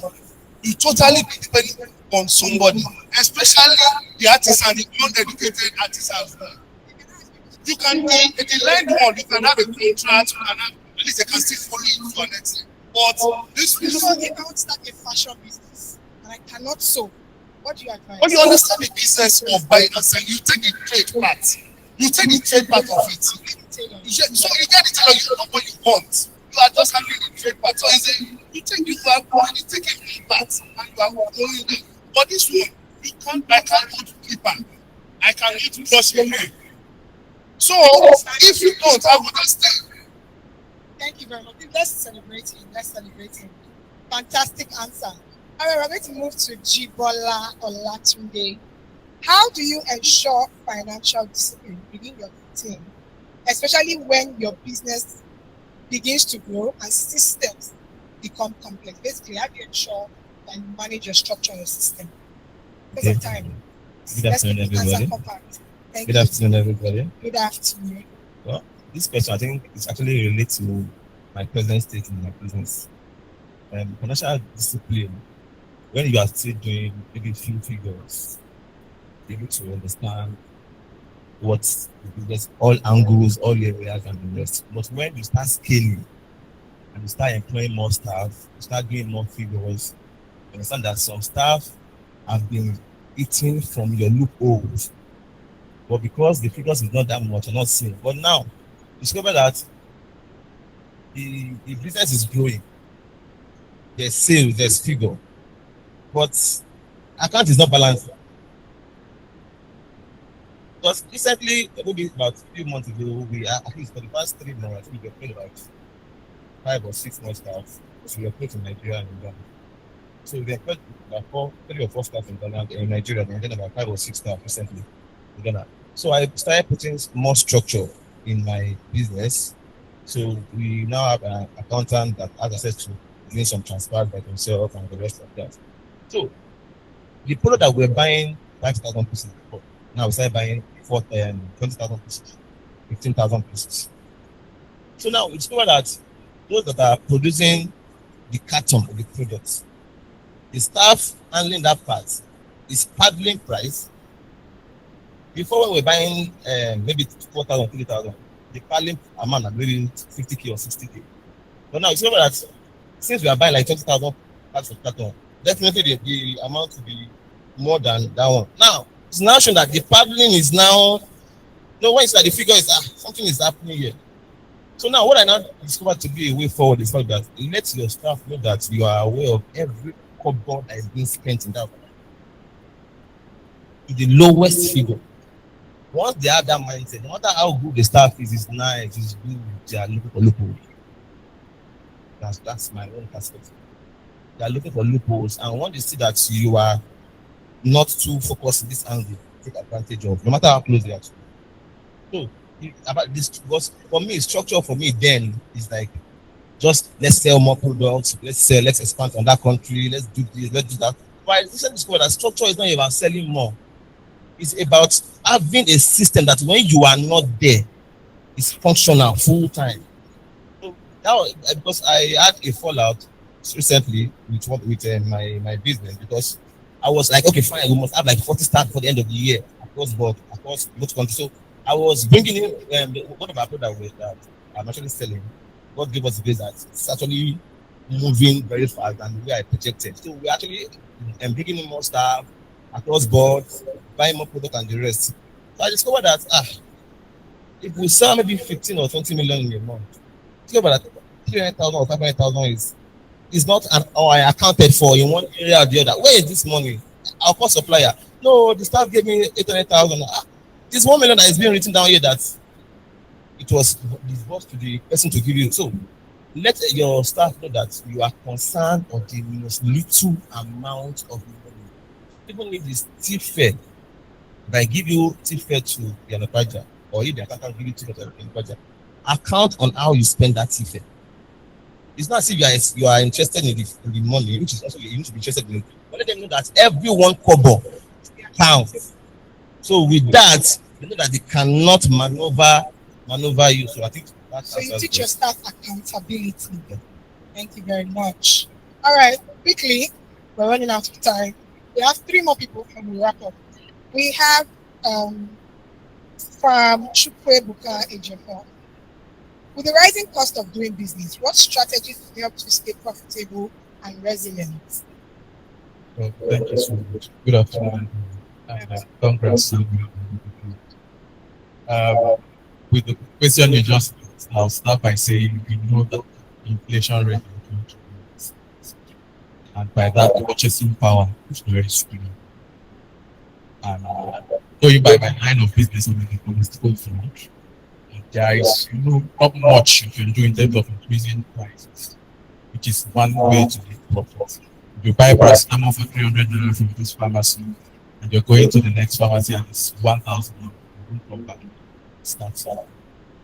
Right. So I'm going to try to address this from 3 points in terms of what I'm doing different to remain profitable.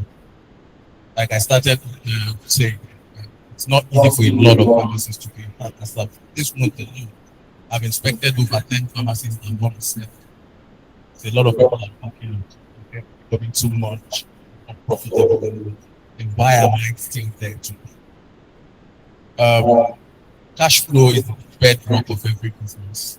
I work with Samuel in a credit business, and cash flow was very serious. You have Nigerians who are not really sincere. So if I have to choose between a credit business and the one I'm collecting my money now, choose one that will collect my very important. So in the retail business, for instance, one of the major areas I would address would be control costs.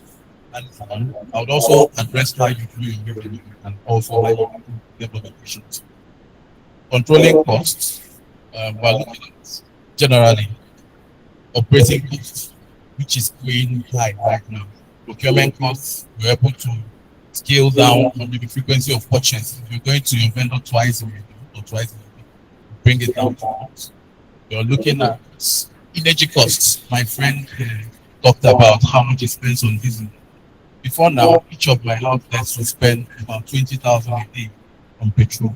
That's about 600 in a month. Multiply back that by the branches. It was crazy. So I decided, okay, let me go through solar.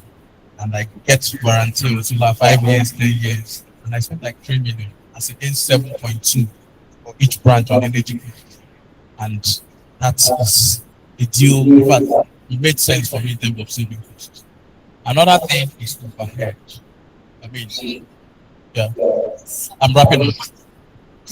Another thing is overhead costs, right? In terms of salaries, you want to make sure you're paying well, right? Because with inflation, people want to earn more, right? In terms of reworking their shift, for instance, for someone who does maybe 2 pharmacists working morning and evening, and you're getting them to start working alternate days, you're saving their transport, they have more money to promote. So in terms of increasing revenue, one thing I did generally was increase from the 13 hours a day instead of 7:30 to 9, and stepped up my pharmacy to 24-hour service. That way, there's some fixed costs, your rent, the security men are already there. But with that extra hour from 9 to 3 a.m. where someone else is, I'm able to make over 30 to 40% in revenue. And that is very significant for any business owner. Then finally, efficiency, automate your business, right? Today, you have QuickBooks where my inventory is controlled. I don't run too much into expiry, right? And I'm able to manage loyal customers just with the software. So by automating the process, everything works out right. And overall, invest. It can't be overemphasized, right? I'll leave you with this.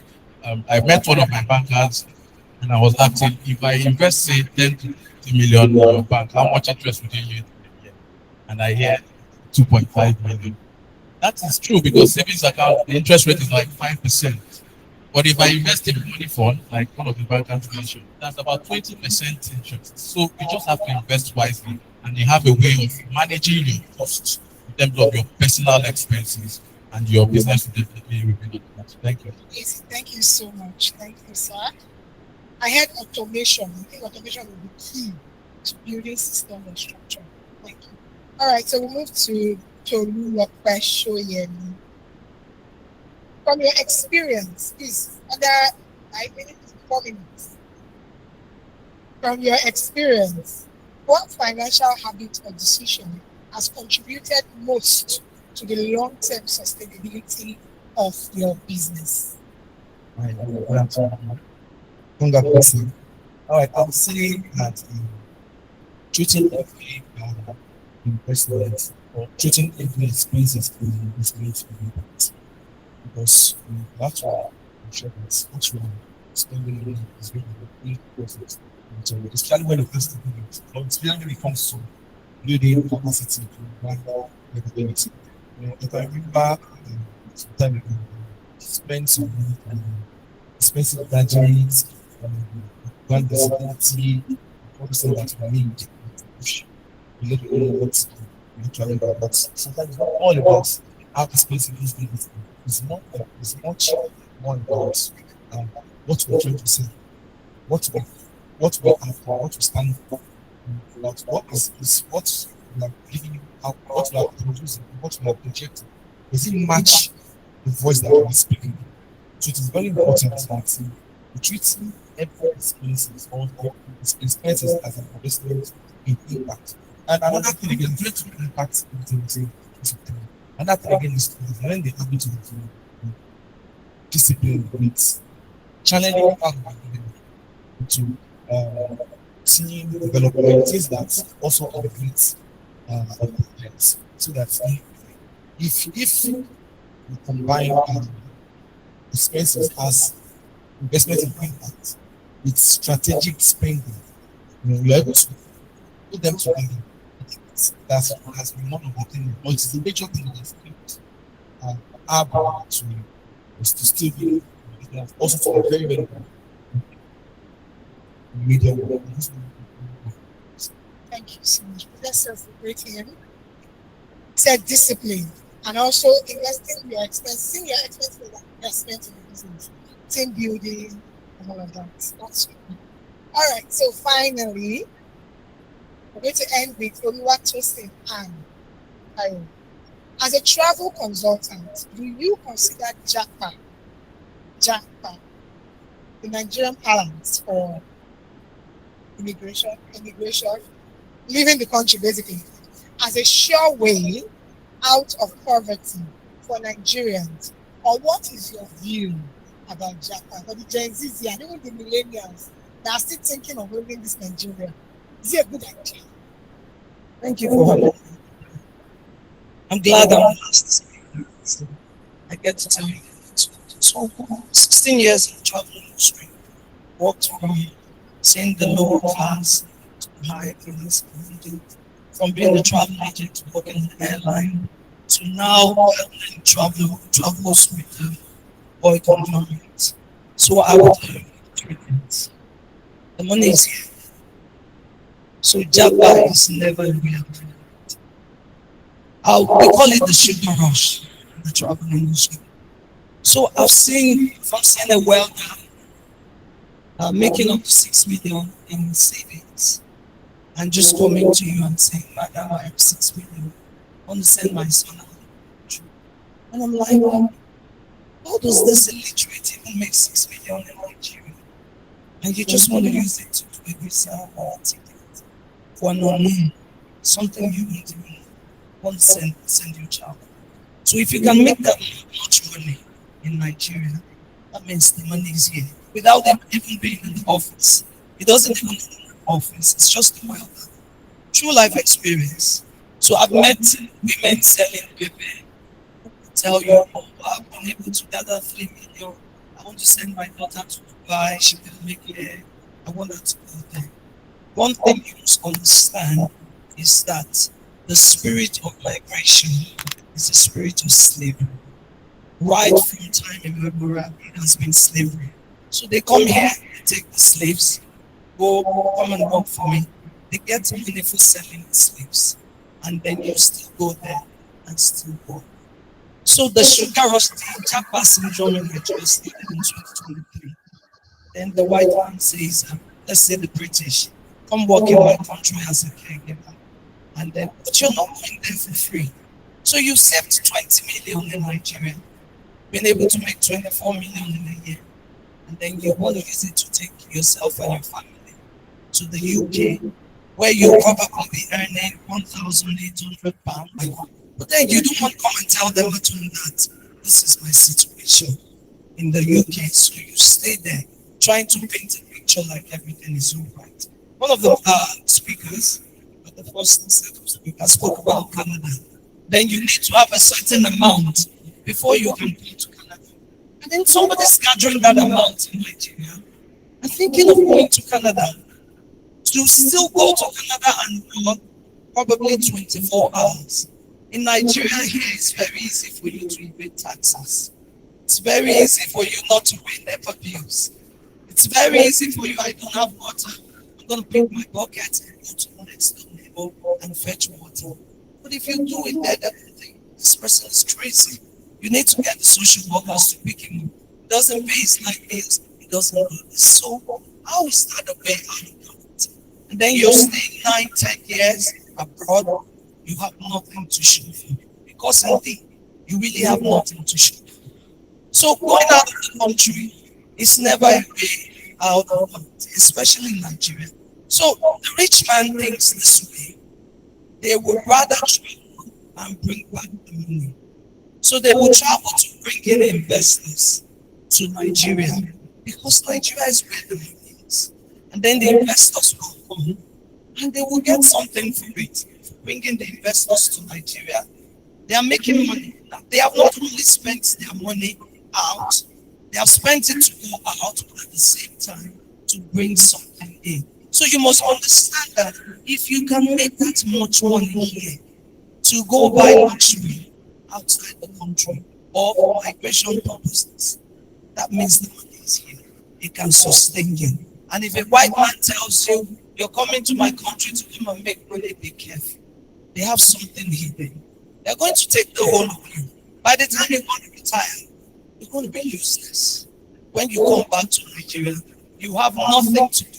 You have not saved a thing, because the taxes and the rent keeps taking the money. I have seen these things. It's practical. I know it. So she's saying, don't jackpot, stay in Nigeria. The money is here. Whether you agree or disagree, she has said what she said. All right, please let's celebrate my panelists. They have done so well. Please let's celebrate them. Mr. Olufemi, Mr. Jibola, Ms. Matilda, Mr. Junti,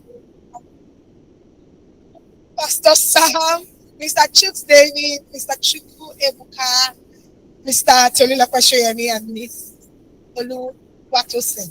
And I celebrate myself. Please celebrate me for being an outstanding moderator. Come on.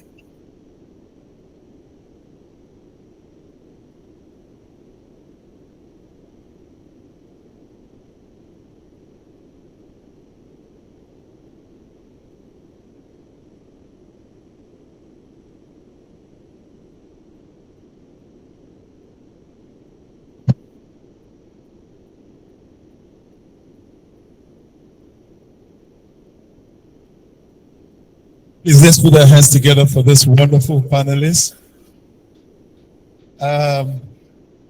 It's been an awesome time. I want to apologize to Pharmacy Dikinfemi Ogumbi because we didn't read your profile. We just bundled you into the stage. So let me just quickly say something. Pharmacist Olufumi Omoni Ogumbi is a versatile and visionary pharmacist, widely celebrated for his strategic brilliance and unwavering commitment to excellence, earning him the nickname the Cracker Jack. Currently serves as the project lead for Merck International. That's one of the world's most famous pharmaceutical company. Olufemi brings a rare blend of healthcare expertise and business acumen to every initiative he leads. His career spans from Nigeria, Africa, and beyond, where he has consistently led high-performing teams, delivering transformative results, shaped the future of pharmaceutical and business strategy. A futurist and a sharp analyst, Olufemi is known for navigating complex challenges with clarity and foresight. Beyond his corporate roles, Olufemi has generously offered pro bono consulting to numerous businesses, helping them launch, scale, and thrive in competitive sectors. His contributions have earned him multiple awards and recognitions.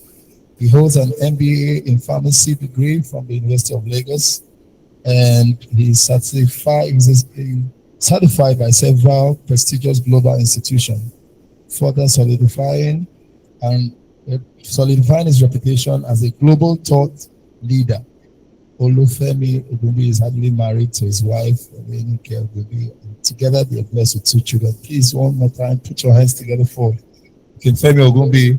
I just had to do this because we bundled him onto the stage and we did not read his profile. So now, ladies and gentlemen, the moment we've been waiting for, the man of the moment. We're going to invite the man of the moment. I almost wanted to say the celebrant. So Dr. Sam, let me just quickly read his profile before we bring it on, because we're moving on to the book launch at this moment. Sorry for the time. We ought to have been rounding up, but sorry for the time. So I'll quickly read. Dr. Sam Adeoye is a chartered accountant who holds a doctorate in business administration and a PhD in financial management, with over 15 years of distinguished experience spanning from banking, healthcare, fintech, FMCG, education, and the mining sector. He has served in several leadership roles, including Chief Financial Officer, Chief Financial Controller, and Head of Finance, steering organizations across Africa towards financial stability, sustainable growth, and governance excellence. He currently plies his trade in the mining industry, and also serves as a weekend consultant and facilitator with the Fagesa Global Consult Limited, where he mentors business leaders, young professionals, and entrepreneurs on financial literacy, strategic planning, taxation, and wealth creation. Dr. Adeoye's professional journey is marked by innovation, excellence, and measurable impact, from resolving complex tax liability and implementing IFRS compliance system to automating financial process through world-class tools such as Microsoft Dynamics 365, Odoo, SAP, Sage, Xeron, and Power BI. His leadership philosophy is anchored on integrity, excellence, and empowerment, driven by a deep passion for developing people and building financially stable institutions. Beyond the official tax, Dr. Sam Adeoye is a thought leader, educator, and mentor, using his books and seminars to help individuals and businesses make informed money decisions, manage risks effectively, and build a lasting wealth.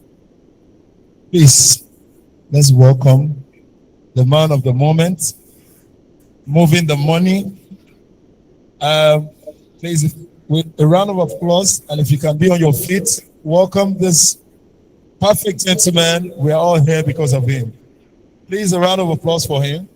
Thank you. Thank you, thank you, thank you. Seated, please be seated. Seated. Yeah. I'm going to be brief. Super excited, to have everyone. The privilege and it's an honor so much to travel from very far standpoints. When I saw Dr.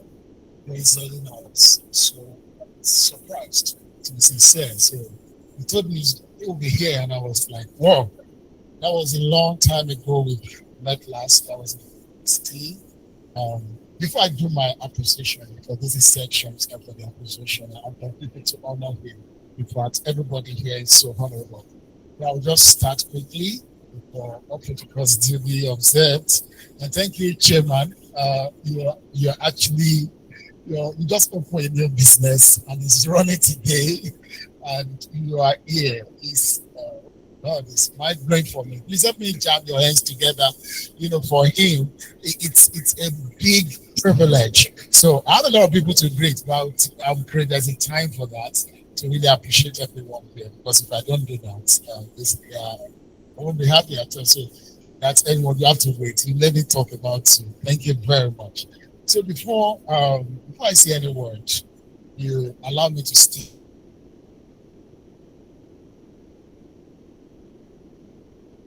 These 2 words. Thank you. Thank you.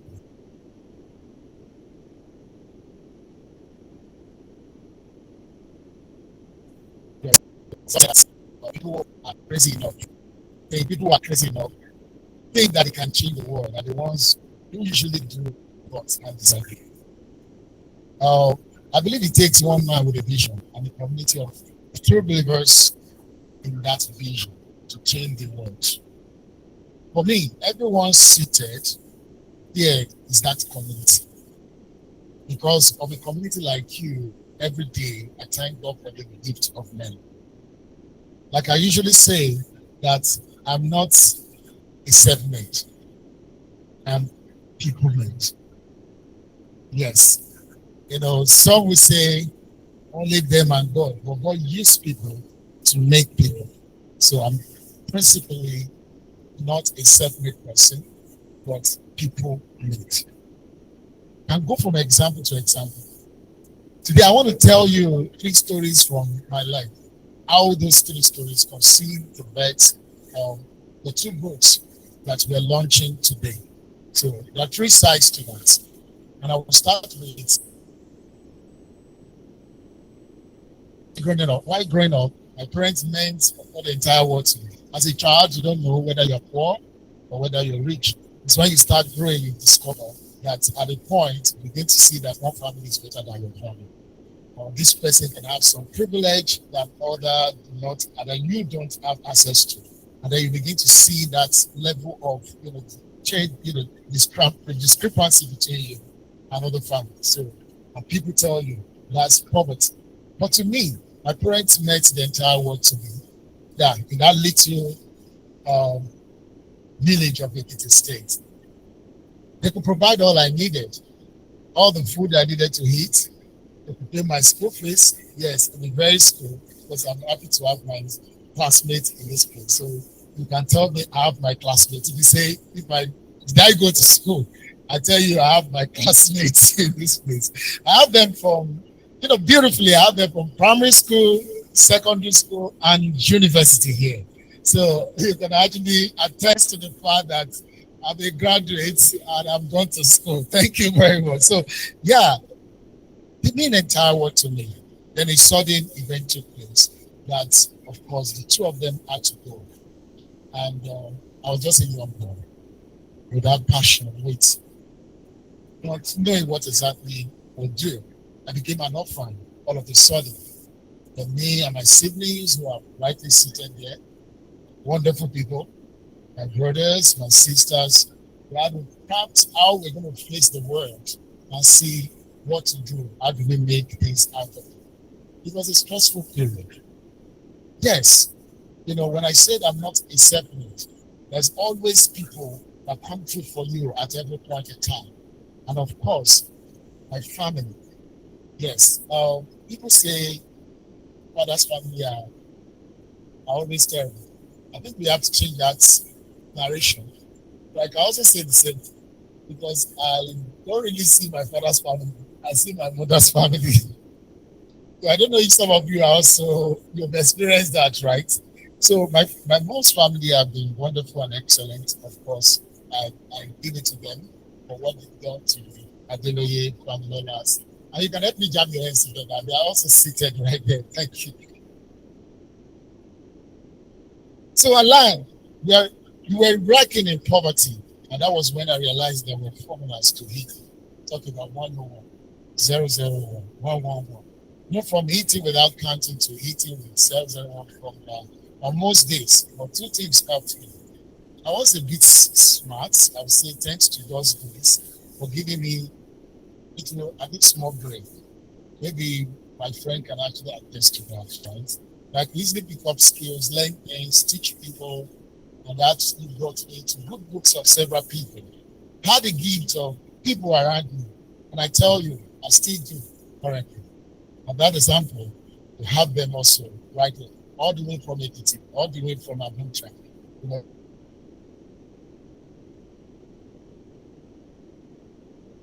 the person that's the doctor,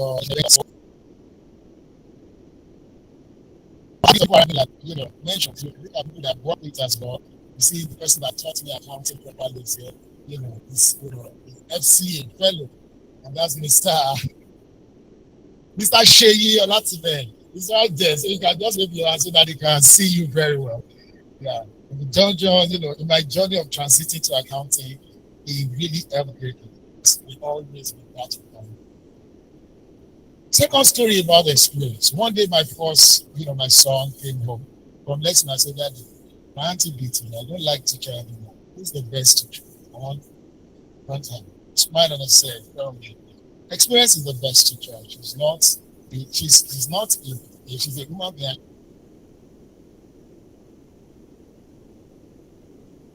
She will beat you even more. The experience is the best. When that experience is not enough, and she beats you. And the experience is not standing here today and releasing on that answer. I can boldly say that experience is the answer to the question. Why were these books written? For those of you who don't know, I have been obsessed with financial literacy for a very long time. This passion has given me the opportunity to work with about 8 companies right now. I've worked with almost 8 companies from banking down to the mining industry. And to gather over 15 years of professional experience and expertise in finance, I've worked with the local, both national, of course, international organizations as well. I want it as remain constant outflow, cash flow, let me splash that.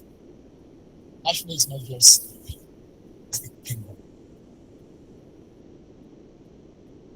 I've consulted for struggling companies, talented employees, and university students, and I realized that many people have no understanding of how money works.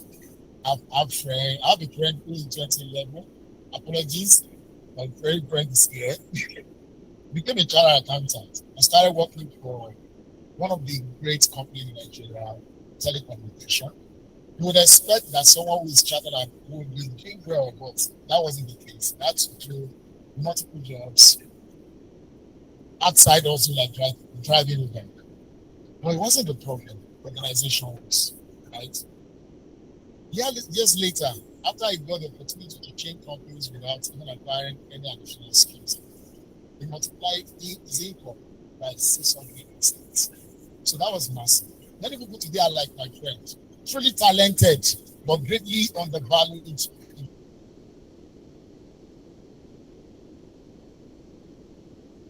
I have no idea where our money goes or how it's spent. That's why I wrote this book, to help my friends avoid living like this.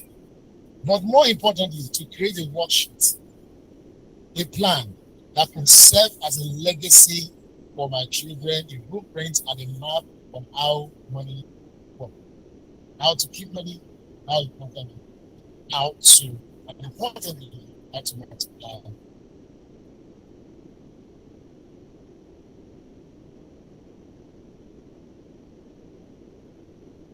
I wasn't a spiritual person. Okay. Yes, the third and the final story is about when you hear a voice. I heard a voice. Like many of us here, I had a terrible relationship with money in my journey. I had a terrible relationship, and this is particularly can tell you more about that. Right? Sometimes I had a lot, most times I had nothing. The problem wasn't my income.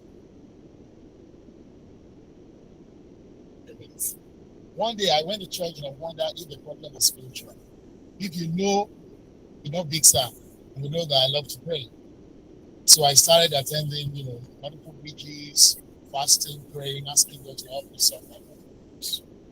Then I heard a voice. He said, all the money I've given you, what did you use it to? What did you use it for? That one voice changed my entire perspective. I acted upon it, started monitoring my file. Since then, I'm about to teach everyone about money. So that's why I wrote this book. Ladies and gentlemen, I want you to learn two things from these stories. Number one, it's important to have basic financial literacy because it can make or mar your life. In fact, just like a university course, everyone needs a foundational understanding of finance. And for the sake of this book launch, let's call our own course Finance 101. Money is called a currency because money moves. The question is, how can you get the money? Your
And that's exactly why we made it.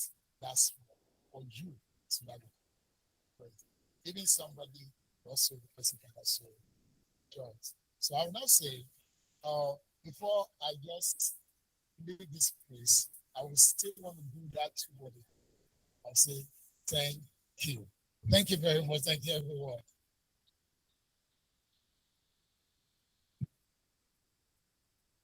Good afternoon, everyone. Good afternoon, everyone. I know we are tired. Good afternoon, everyone. Good afternoon, everyone. Are you excited to be here today? All right. So it's about that time when we launched the book, and that's why we're actually here to launch Money Moves and Finance 101. So before we launch the book, like I call on the chairman of this event, I'm going to be saying a bit about Big Sam. So Big Sam is actually my mentor, and I've actually known him for over 10 years now. It's been an amazing ride with him. He has actually taught me a lot, like a whole lot of things, and he actually inspires me. Now, seeing him write these 2 books is actually a lot. It takes a lot of resilience to actually write 2 books. I'm telling you, I'm actually panting. I've been on the move since. So it actually takes a lot to write 2 books, and I would like clap for him. Let's clap for him. We can actually do better. Igwe, receive the award, sir. Igwe, take your glory, sir. Well done, well done, Big Sam. Thank you so much for putting this together and being intentional about how we spend our money and how we multiply our money. So right about now, I'm calling upon the chairman to launch the book. Please get your money ready.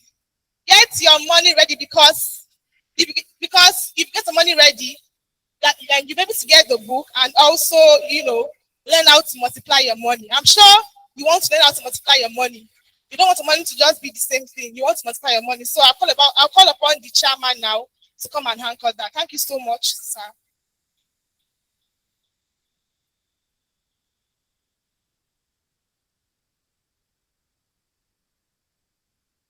Okay, let me join Dr. Samuel Adewale to respectfully thank all the dignitaries and guests seated here. Thank you for coming for this program.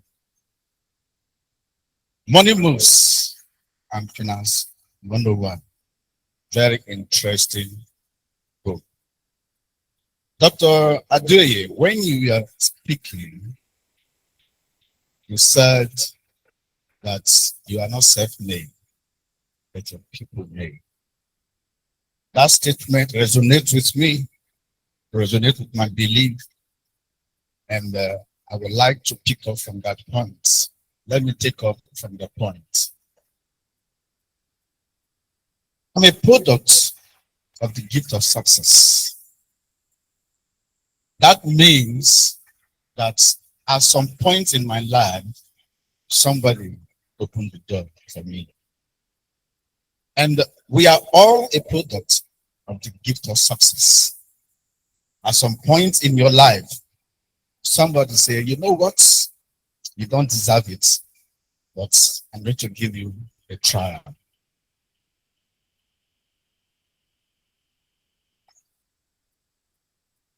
To support the work of Dr. Adewale.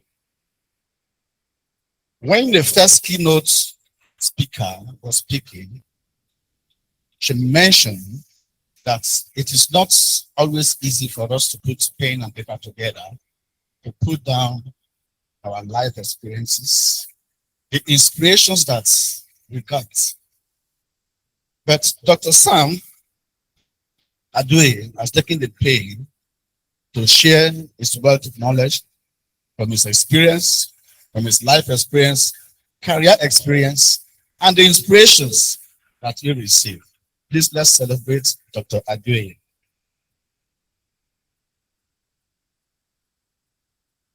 So the purpose why we are here, for want of time, I would like to be very fast about it so that we don't waste much time. We are here to actually contribute that this work will not stop, that many more books will he write. The family of Adewale is a family of writers. Of course, I know that the wife, Kemi Adewale, is also a writer. As Dr. Adewale, put our hands together for this beautiful family. So in order that this work doesn't stop and it continues, we have to contribute. We have to launch this book on Sunday. I'm talking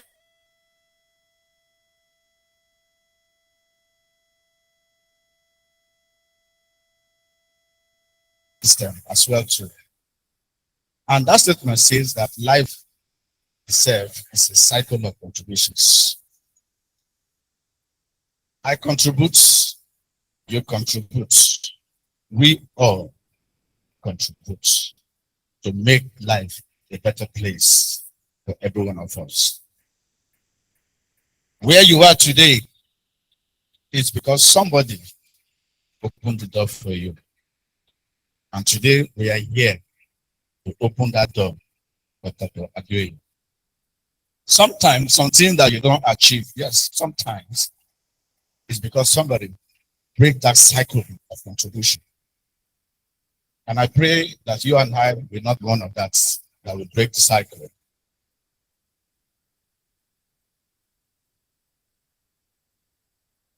Sorry.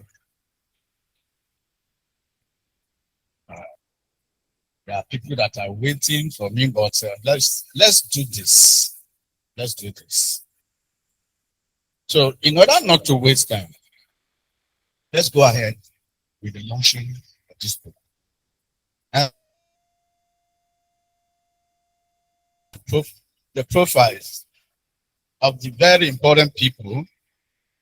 I have heard your profiles, so you're going to make my job very, very easy. All right then. So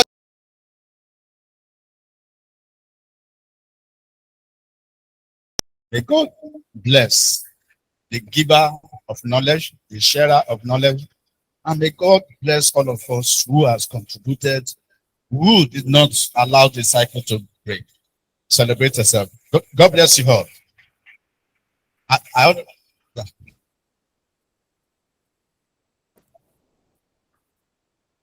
All right, ladies and gentlemen, it has been a wonderful time.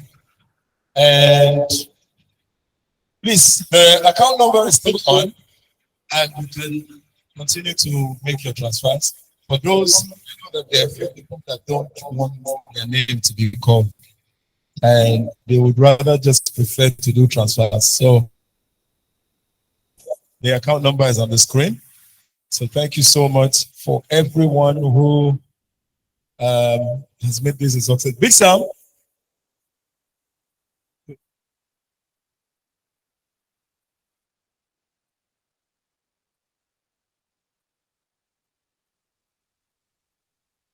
Okay. Put your hands together for Dr. Sam Adeoye as he comes to give word of thanks and appreciation. Wow. Wow, thank you. Thank you. Some people start watching online. Thank you so much. Let us thank this people for attention to get this great. But they join us on all this part. And this one will contribute about them. So I'm super excited for my friend who is in Canada, who is in the United States, in UK. Peter, thank you so much. Online and Adawa, thank you so much. James Oliver World Finance Department of Scheduler Resources. You guys are the online sales. My friends back there, Keisha, thank you. Really appreciating you guys. Thank you for your support. I know it's the platform, but because of the circumstances. Thank you very much. I really appreciate for the online. Let's get my eyes together for the people online. Thank you.